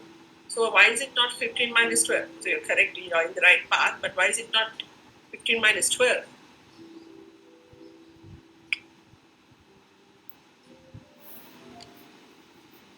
because that's the current treasury bill rate, not 5-year bond rate, treasury bond rate.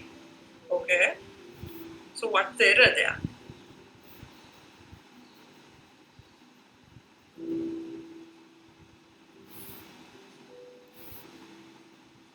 Yes. Say that again. It is compared, no? 15 minus the bill rate and the bond rate capital fee for That's right. Yes. So 15 minus 12 incorporates two spreads inside it. 15 minus 12 incorporates the fact that this is a 5-year risky bond, right? And this is a 1-year risk-free bond, right? So 5 and 1 are different and risky and risk-free are different. So there are two spreads incorporated under 15 minus 12. But here, this is a 5-year risky bond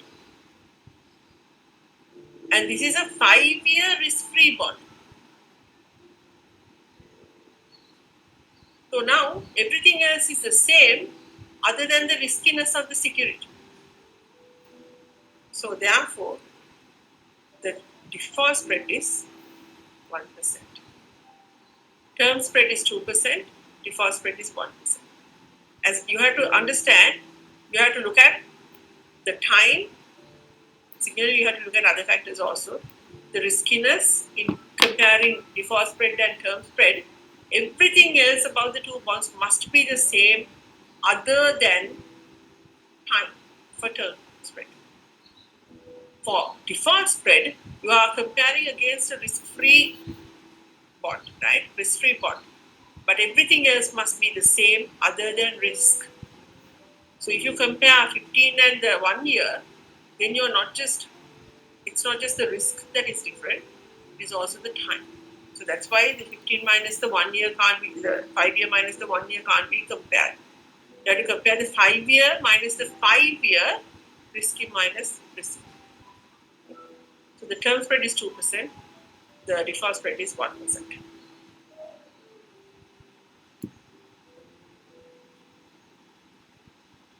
So given this, now you know that the term spread is 2% and default spread is 1%. Then at what rate should this company issue its bond?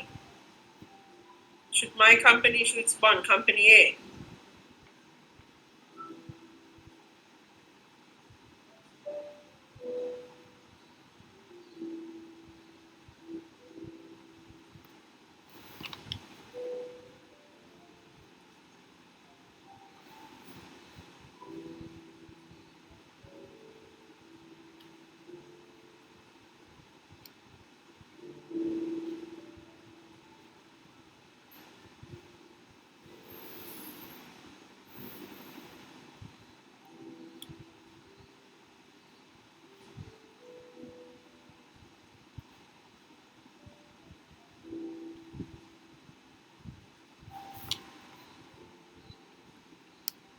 5-year T-bond rate plus the 1% default spread. Yeah, you can do it that way as well. That's correct. But let's do it from basics. But what you're saying is also correct. So, what is the rate that now company A wants to issue a 5-year debenture? So, we'll go with, I have deleted it. What is my required rate of return? What is an investor? So, the assumption is this is how the investor will think. Investor will want at least the risk-free rate plus he'll want a risk premium for time and he'll want a risk premium for default. So, risk-free rate, short-term risk-free rate, always risk-free rate is a short-term rate, is 10%. Plus, risk premium for time, we just said term spread is 2%. Plus risk premium for default, 1%. For a want return of 13%. So if I issue my debenture at 13%, investors will come. So what you said is also correct. What you said is essentially, look at the 5-year bond. 5-year bond is 12% plus an additional premium for default. So we get the same answer, but we did it from basics. That's the only difference. So what is my required rate of return? The required rate of return is the short-term rate, risk-free rate. Because at least I want that. At least I want that. Then I want an additional return for time and an additional return for default risk. I might want other things as well, right? Additional, if there are other indenture provisions in this bond, I want additional premiums. If there is a liquidity issue that investors might want compensated for, so this is what, from the issuer side, he'll say, okay, it looks like 13%, I can raise the debenture. You go and ask the investors, we're looking to do a debenture at 13%. And the investor might say, no, I don't want 13, I want 14. Because from the investor's head, he might want an additional 1% for liquidity. Okay. But so far, the issuer thinks it's enough to compensate the investor for time and for default. Then it's a negotiation process between the two. Ma'am, now when we looked upon when there is a risk free of 5-year 14% with the risk of issuing debenture for 13%, is it like a feasible deal? No, risk free is not 14%. This is at the time company X did their issue, historical. Okay, right, clear. So at that time, treasury bill rate was also 12%. But now treasury bill rate is 10% today.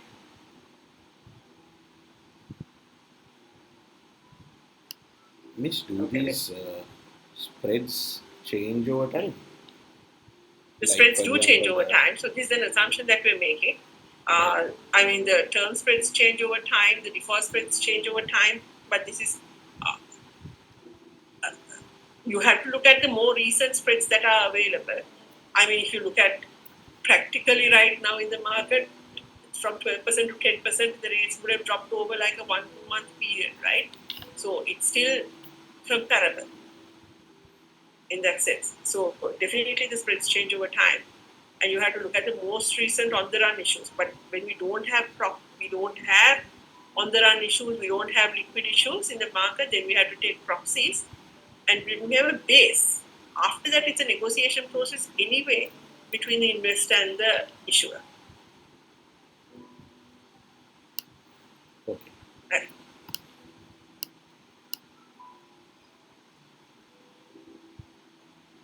Okay.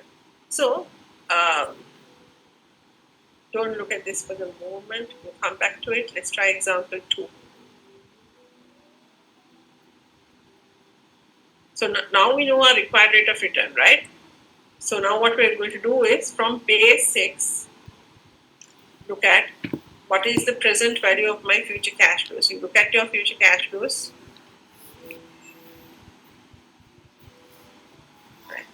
Look at your future cash flows. discount your future cash flows for one period, for two periods, and so on, for n number of periods. For the very first sum, do it from basics, right? Then we use an equation.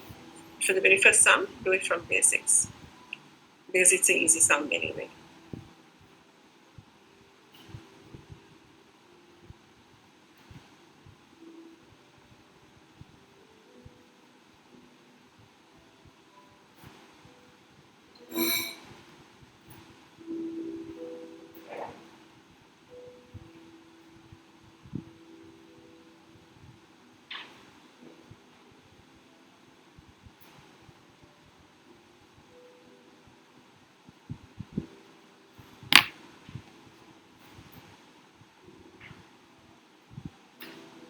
Right?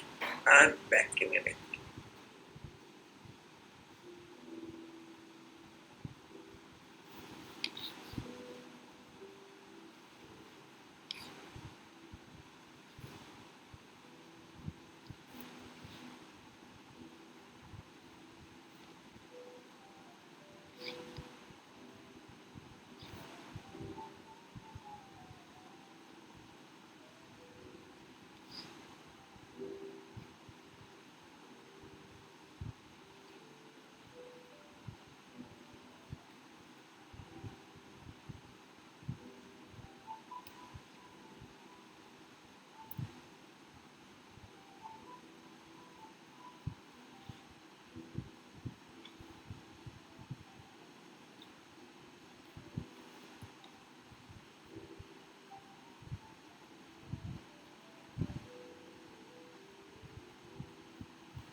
Sorry, everybody, I've been saying correct, but I've been on mute apparently.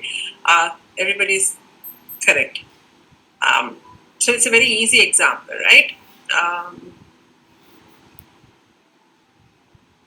Let's draw the cash flows. Always draw the cash flows, even if you're not going to do this from basics. Always look at the cash flows. So this is a 2-year debenture. It's an annual coupon, right? So that means you have 2 coupons that come in through the life of the debenture. Coupon rate is 10%, 100 rupee face value. And remember, if I don't give the face value, always use 100 rupees. If I don't give the face value, use 100. So how much is the coupon? The coupon is 100 into 10%, 10 rupees, right? So you get 10 rupees here, 10 rupees here, and you get your face value back. So what are your cash flows? This is your first cash flow and this is your second cash flow. And this is where you are today. So you get 10 rupees in period 1 and you get 110 rupees. So what's the present value of your cash flow? This 10 rupees you discount at a rate of 12%. Here over one period and here over 2 periods.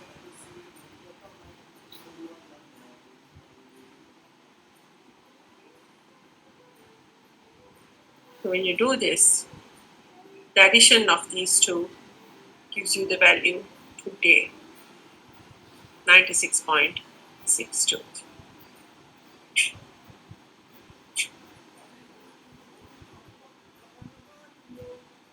Okay,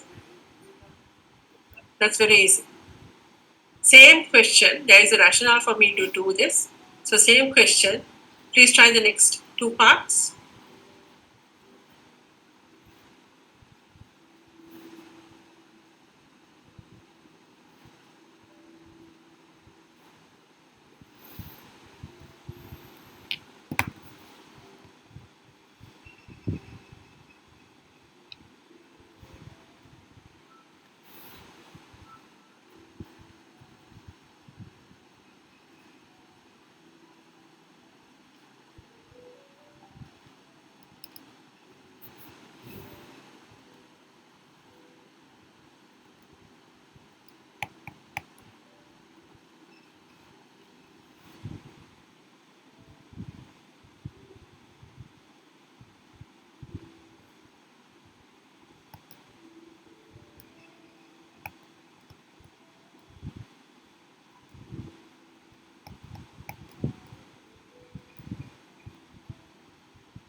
Masha, yes.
Okay.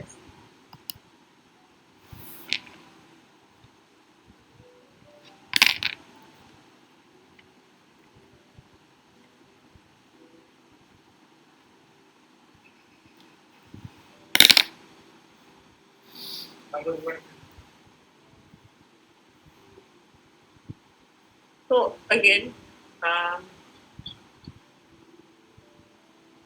Johnny, I think it's a rounding error. It's there.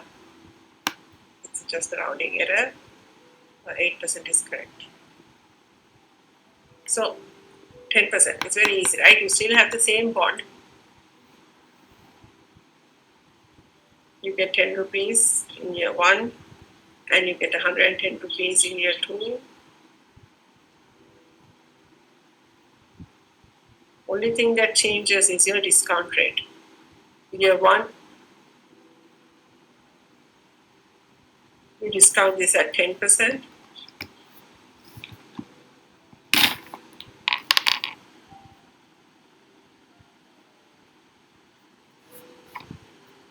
And you should get 100.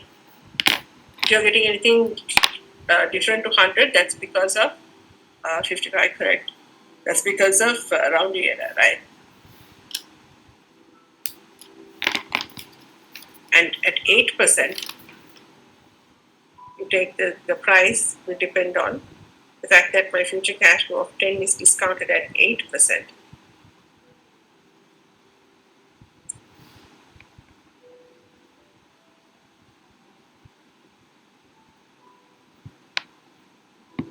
And I see you're getting 103.59. Okay. Now, very easy question. So why did we do it? Let's compile the results together. Correct, 61. Right. So we had the first part that we did, required rate of return is 12%. We have a 10% coupon bond, 100 rupee face value. We got, when we discounted it, when my required rate of return was 12%, I got 96.62. When my required rate of return was 10%, I got 100. When my required rate of return was 8%, I got 103.56.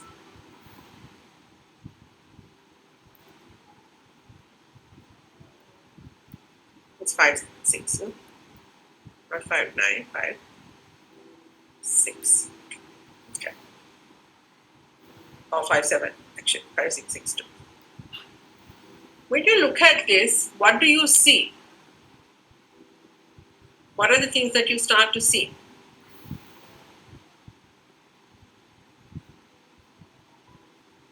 The first thing that you should start to see is that, okay,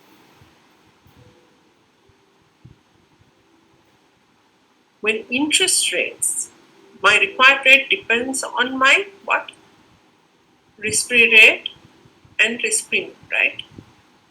Technically keeping the risk premium the same, most of the time, the reason for my required rate to change is my risk-free rate, meaning my market interest rates. So when my market interest rates are coming down from 12% to 8%, what do you see about my bonds price? What do you see about my bonds price? Price is increasing. Increase. Bonds price is increasing. That's the first thing you should see. This is why we say bond prices are inversely related to interest rates. Bond prices are inversely related to interest rates. Right. When interest rates come down, my required rate of return is lower. When my required rate of return is lower, I discount at a lower rate, and therefore the numerator, my price, the value of my bond increases. Right. That's why we say prices and interest rates or market rates are inversely related. That's the first thing. Secondly, do you see that my coupon rate and required rate of return, there is a relationship. Here, do you see that coupon rate is equal to my required rate of return? My coupon rate is equal to my required rate of return.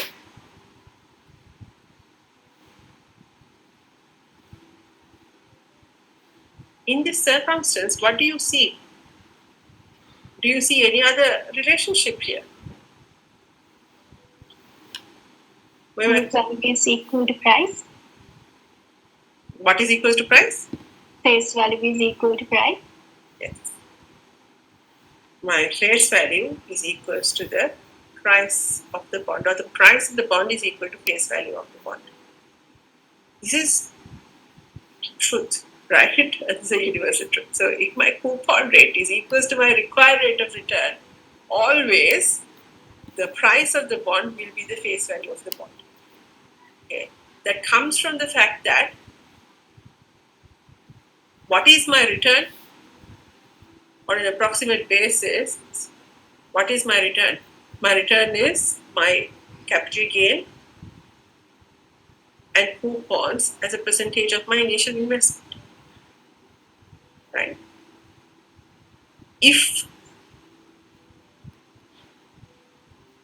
Look at this. what is my return? My return is my required rate of return, right?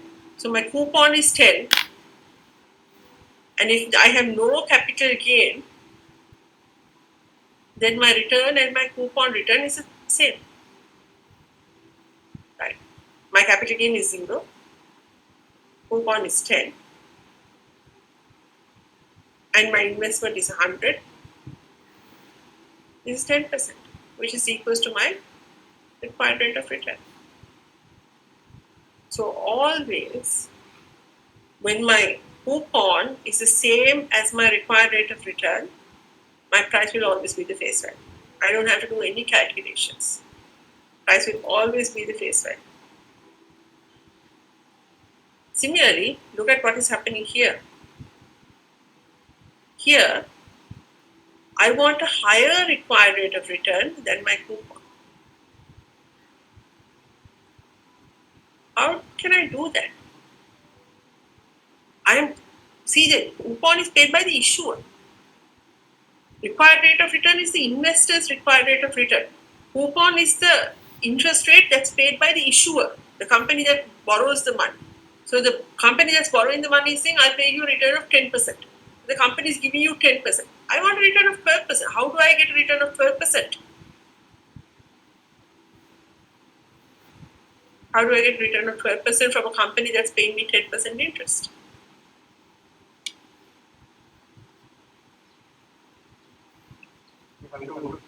Which is bond at a price. You had to buy the bond at a lower price, at a discount. Or if I look at it from this equation, do you see I'm getting a coupon of 10%. To get 12% returns, I need a capital gain as well. So that means today's price must be lower than the face value. Today's price must be lower than the face value.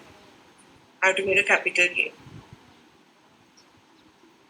So I always, if I want a return greater than the coupon, I have to buy the bond at a discount to face value.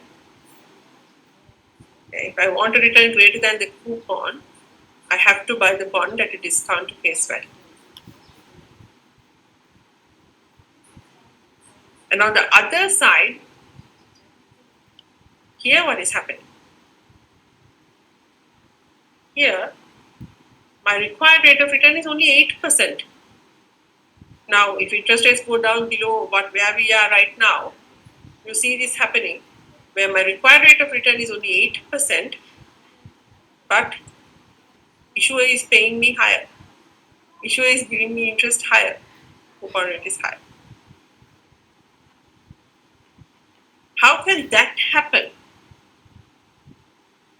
How can I make that happen? Because I want 8% return. I'm happy with the 8% return. Because interest rates are lower. I'm happy with the 8% return. But issuer has issued a bond that promises to pay a 10% coupon. So how do I get an 8% return from a 10% bond?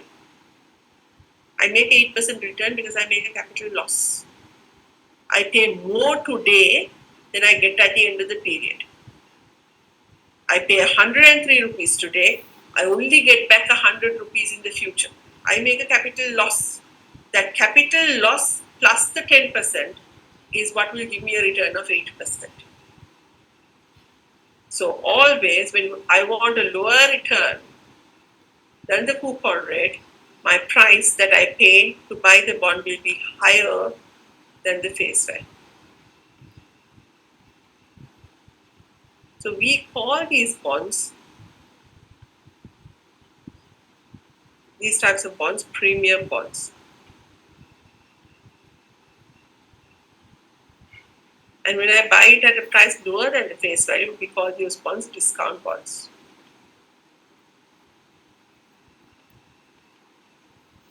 These are called par bonds. We buy it at par. Buy it at par. Any questions?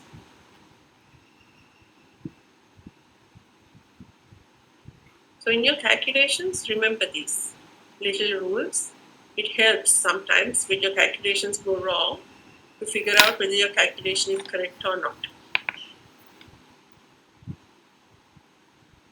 Is the third scenario something that can actually happen? That's a question that I've received. Yes. So think about if rates go below what they are right now. Okay. Interest rates are going down. Okay. Let's say central bank is doing monetary policy easing, interest rates are going down, right? Now everybody's competing for the bond. Everybody's competing for the bond. So although you say, for example, there is a bond that's paying 10% coupon, right? 10% coupon interest rate. Issue is paying 10% and you say, okay, that's fine, I'll buy it at 10%. Somebody else will come and say, no, 10% is a great rate. Right now, everything else in the market is 8%, right? So I'll pay 9.5% and buy it. For the issuer, lower rate means higher price. He'll prefer to give it to 9.5 versus 10. Somebody else will say, no, that's a really good rate. I'll pay 9% and buy. So what will happen? That demand and supply will mean that your people will be happy to buy the bond at 8% because it compensates them for the risk that they're taking. So if people are happy to buy the bond at 8%, they have to pay higher than the face value that they're going to get. And also remember, premium bonds are not necessarily a bad thing. In my example, it's 8% and we are not yet at an 8% interest rate scenario, right? But if you want a return of 8%, you can get it through a premium bond or a discount bond or a par bond. Think of it this way. If I want a return of 8%, I can get a return of 8. This is my required rate of return. I put it the other way around, right? I want a return of 8%. If I have a coupon, if I find a bond that pays me a coupon rate of 8% and I buy it at 100, I'm anyway getting a return of 8%, right? Or, in my example, I have a coupon bond of 10%, but because I'm buying it at 103, I'm getting a return of 8%. Okay. Or, I have a coupon bond of, let's say,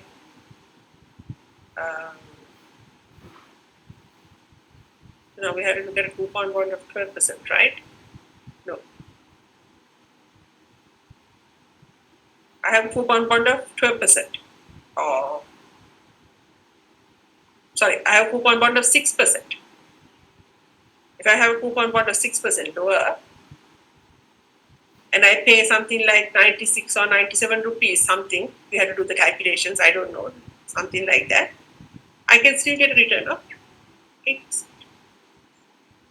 If I want a return of 8% from any of these bonds, depending on the price that I pay, I can get a return of 8%. So understand there is no distinction between whether I buy a par bond, a discount bond, or a premium bond. Some people believe that premium bonds are bad. They're nothing like that. It's about the return that you want, and if the bond will give you the return that you want. Okay. So remember that. Does that answer your question?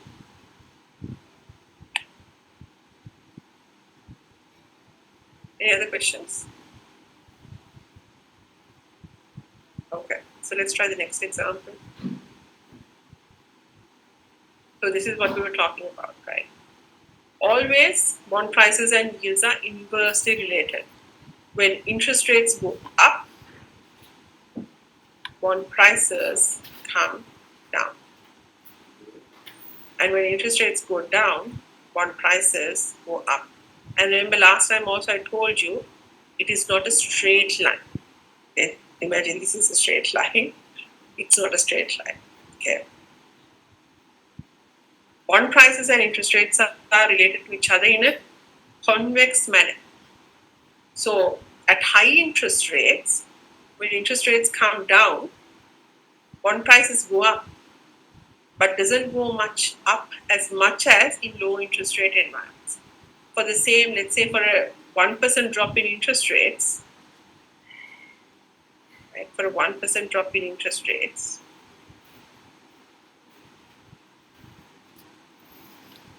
bond prices go up this much here. But because of the convex nature of interest rates, right? Interest rates and price, when interest rates are somewhere where we are now, 10%, when bond prices drop by 1%, the price goes up higher. When interest rates are even lower, right? I'm sorry, it's not straight lines, but you can see roughly bond prices go up even higher. Okay. For every 1% drop at low interest rate environments, the sensitivity of the price increases higher. Okay. So even though when interest rates dropped, we were at 30% interest rates. The gain, we made really good gains when interest rates came down from 30%, 20% to down to now 10%, right? Everybody in the market who were trading would have made really good gains. If interest rates were on low interest rate environments and came down by the same amount, you would have made much more money than from when interest rates were at 30% and coming down by that much because of the convex nature of interest rates. So this is what we talked about last time. It's the same graph. We'll come to premium bonds. Let's try this example. So we'll come to that. Let's try this example.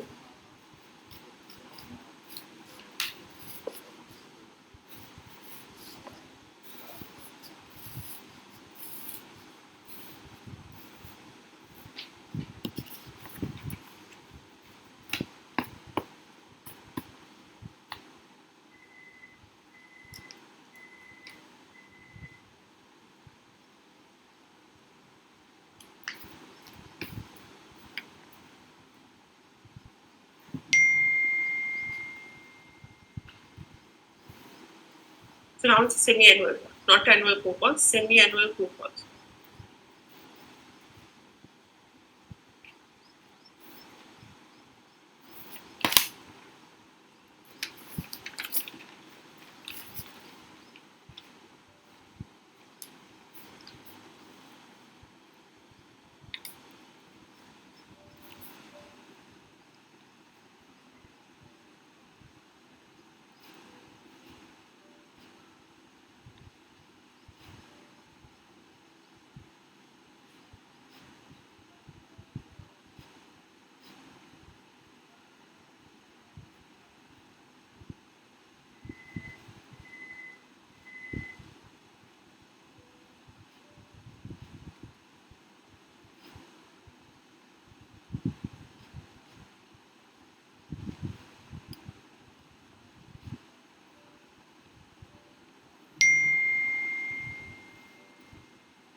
So here, how many cash flows do you have? How many times must you discount the cash flows? 6 times with the redemption. 6 times. That's correct. You have 6 cash flows because it's 3 years. Each year you have 2 coupons, right? So you have 6 cash flows.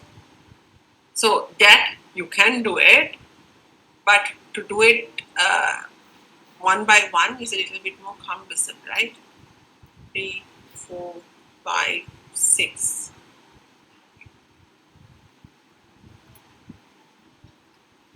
You have 6 cash flows over 3 years. This is the first year, this is the second year, and this is the third year. And you have a coupon of, how much is the coupon?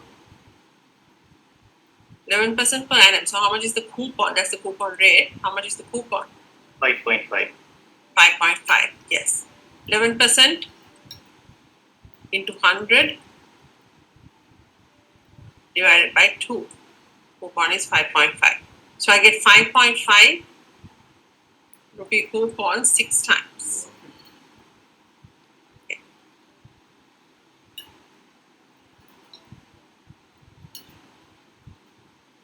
And then I get 100 rupees back at the end of the period.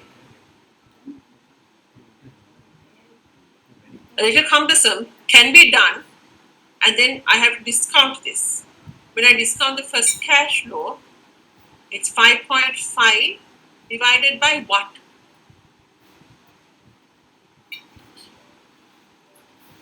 Divided by what? 1 plus 9% divided by 2. Yes, it is not 1 plus 9% into the power 0.5. It is 1 plus 4.5% to the power 1. It is not 5.5 divided by 9, 1 plus 9% to the power 0.5. Why is that? It is not this. It is this. Why is that? Because that calculation applies only if it's over 1 year. No. Into the power n calculation. But this is also into the power n calculation, right? This is to the power n. If it is within 1 year, we'll have to take this D plus TTM divided by 365. You're right, but that's not applicable for this, right? It is not applicable for this because here you're still looking at overall the number of periods are compounding periods. So it's not applicable for this. Okay. Here,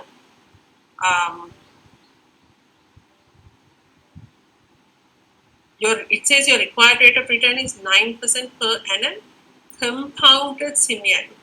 Compounded semi. When you say this, what that means is 9% is not your AER. 9% means 4.5% every 6 months.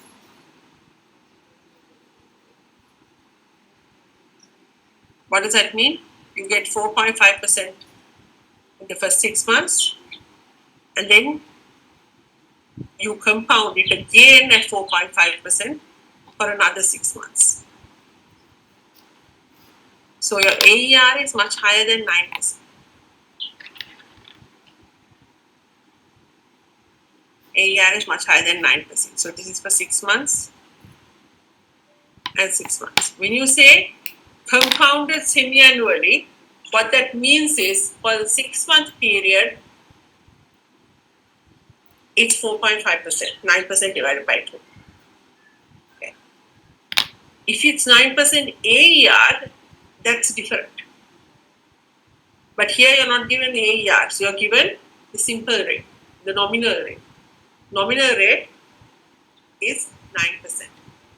So that is the per period rate on an annualized basis. Per period rate on an annualized basis. So if this is a semi-annual period, that means a 6-month period. For 6 months you get 4.5. On an annualized basis, that's 9.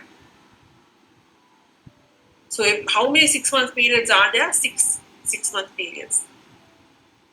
Okay. 6 6-month periods. So which is why when we discount it, we will discount it at 5.5.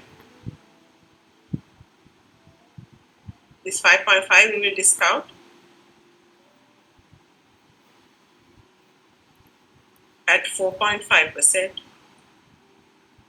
for 1 period, for 2 periods, 3, 4, 5, up to 6 periods. and then you take the present value of future cash flows to find the price. Okay. This method is not correct because if you are using this method, you have to input the AER, and this is not the AER. This is not the AER.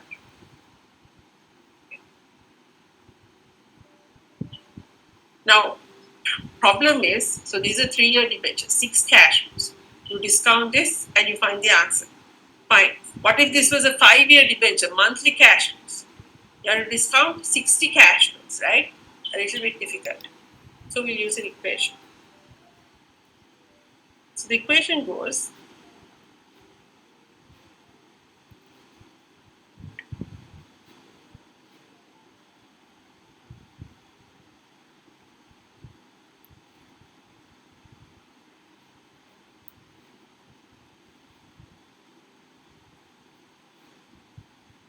the price today is equal to the present value of my coupons plus the present value of my face value. That's correct now. I have 6 coupons and I have my face value. So the price today is actually the present value of my coupons, which are a set of equal cash flows. You can see equal cash flows. I have 6 equal cash flows. That's why I'm putting that separately. And then I have an end cash flow, present value of my face value. So what is the present value of my coupons? The present value of my coupons is my coupon for the period, not my coupon for the year. Coupon for the period into 1 minus 1 plus r to the power minus n. N is the number of periods divided by r, and r here is the return for the period, plus present value of my face value. That is face value divided by 1 plus r. R is the r for the period, right? Not for the year, for the period. With the power n, n is the number of periods. Same r, same n, same c. Per period r, per period n, per period c. So this equation is given to you here. I said we come back to this. Right?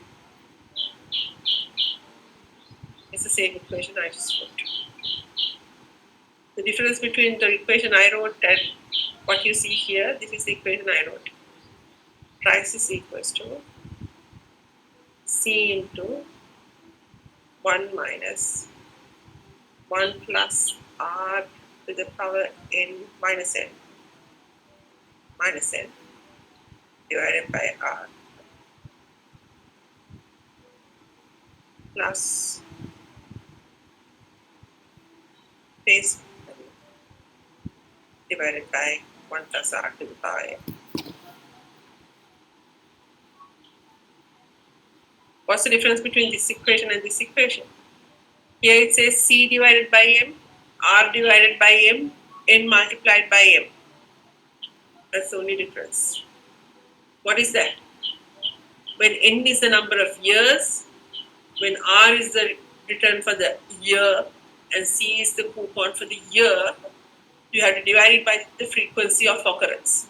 C for the period is C for the year divided by the number of coupons in a year. R for the period is R for the year divided by the number of the frequency of occurrence, right? And N is the number of years into how many times a year. So N is the frequency of occurrence. Here I have straight away simplified the equation, and I'm saying C is for the period, R is for the period, N is for the period. And I'm just writing the equation. That's the only difference.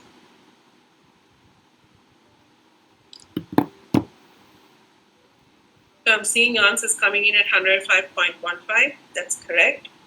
I believe that's correct. So can you put the figures here? See what you have to enter. What are your inputs? What is C?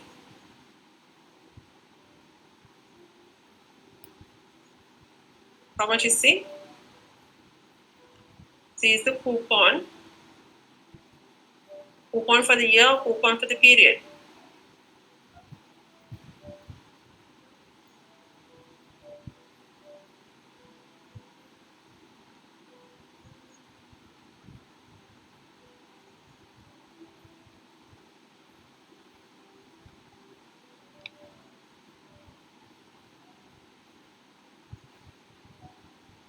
See, you can do the sum using this long equation, no problem. It's correct. You get the correct answer. But it's okay, you can do it for 6 periods. What if you have 60 periods? What if you have 12 years with monthly coupons? Then you can't use that equation. You have to understand this equation, right? The equation you don't need to remember because the equation will be given to you in the exam. There's a formula sheet. But you will have to understand how to interpret it because how the equation is written. If you don't remember the equation, you look at the formula sheet and it will look strange to you. And you'll have to know how to apply it because the terminology is not given, just the equation is given. Madam, can't we use a discounting factor table for that? Find the discounting factor. You all are used to it, no? How do you all have the discounting factor table or what? Because this is that. I'm not sure about this, but we have used in our previous studies.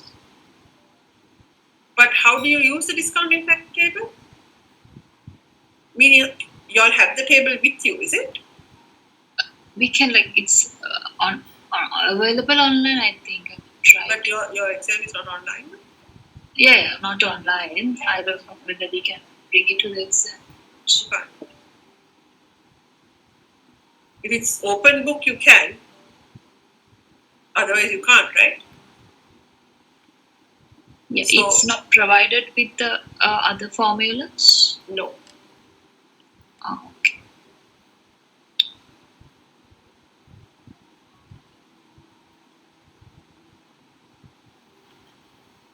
But if you have it, no harm.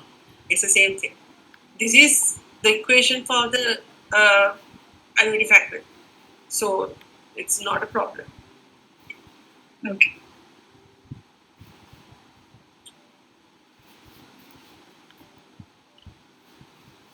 So what is C?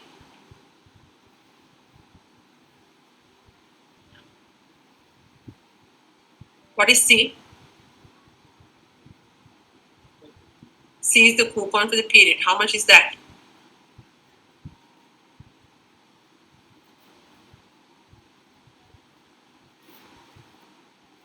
$5.5. 5.5. Not 9, 5.5. Right? That's why I wanted you all to understand that. It's not, sorry, not 9. It's not 11. It's 5.5. Right? Semi-annual coupon of 11 per annum. But for 6 months, it's 5.5. And it's not 5.5%. It's not 11%. It is the coupon, not the coupon rate. This is a mistake that a lot of you make in the exams. So a lot of the time, if you don't try the sums, this is a mistake that you make in the exams, right? So it's 5.5 is the coupon amount. 1 minus 1 plus R. What is R?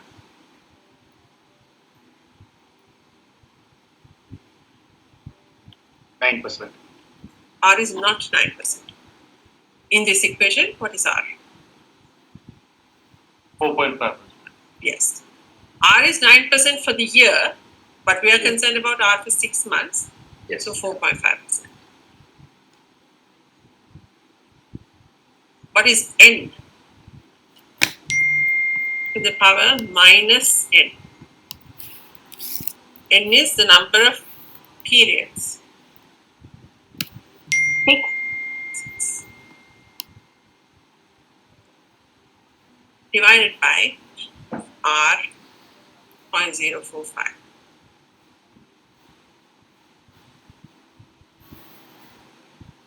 Plus face value of 100 divided by 1 plus. Again, R is 0.045. Remember, this is another place where I'll go wrong in the exams.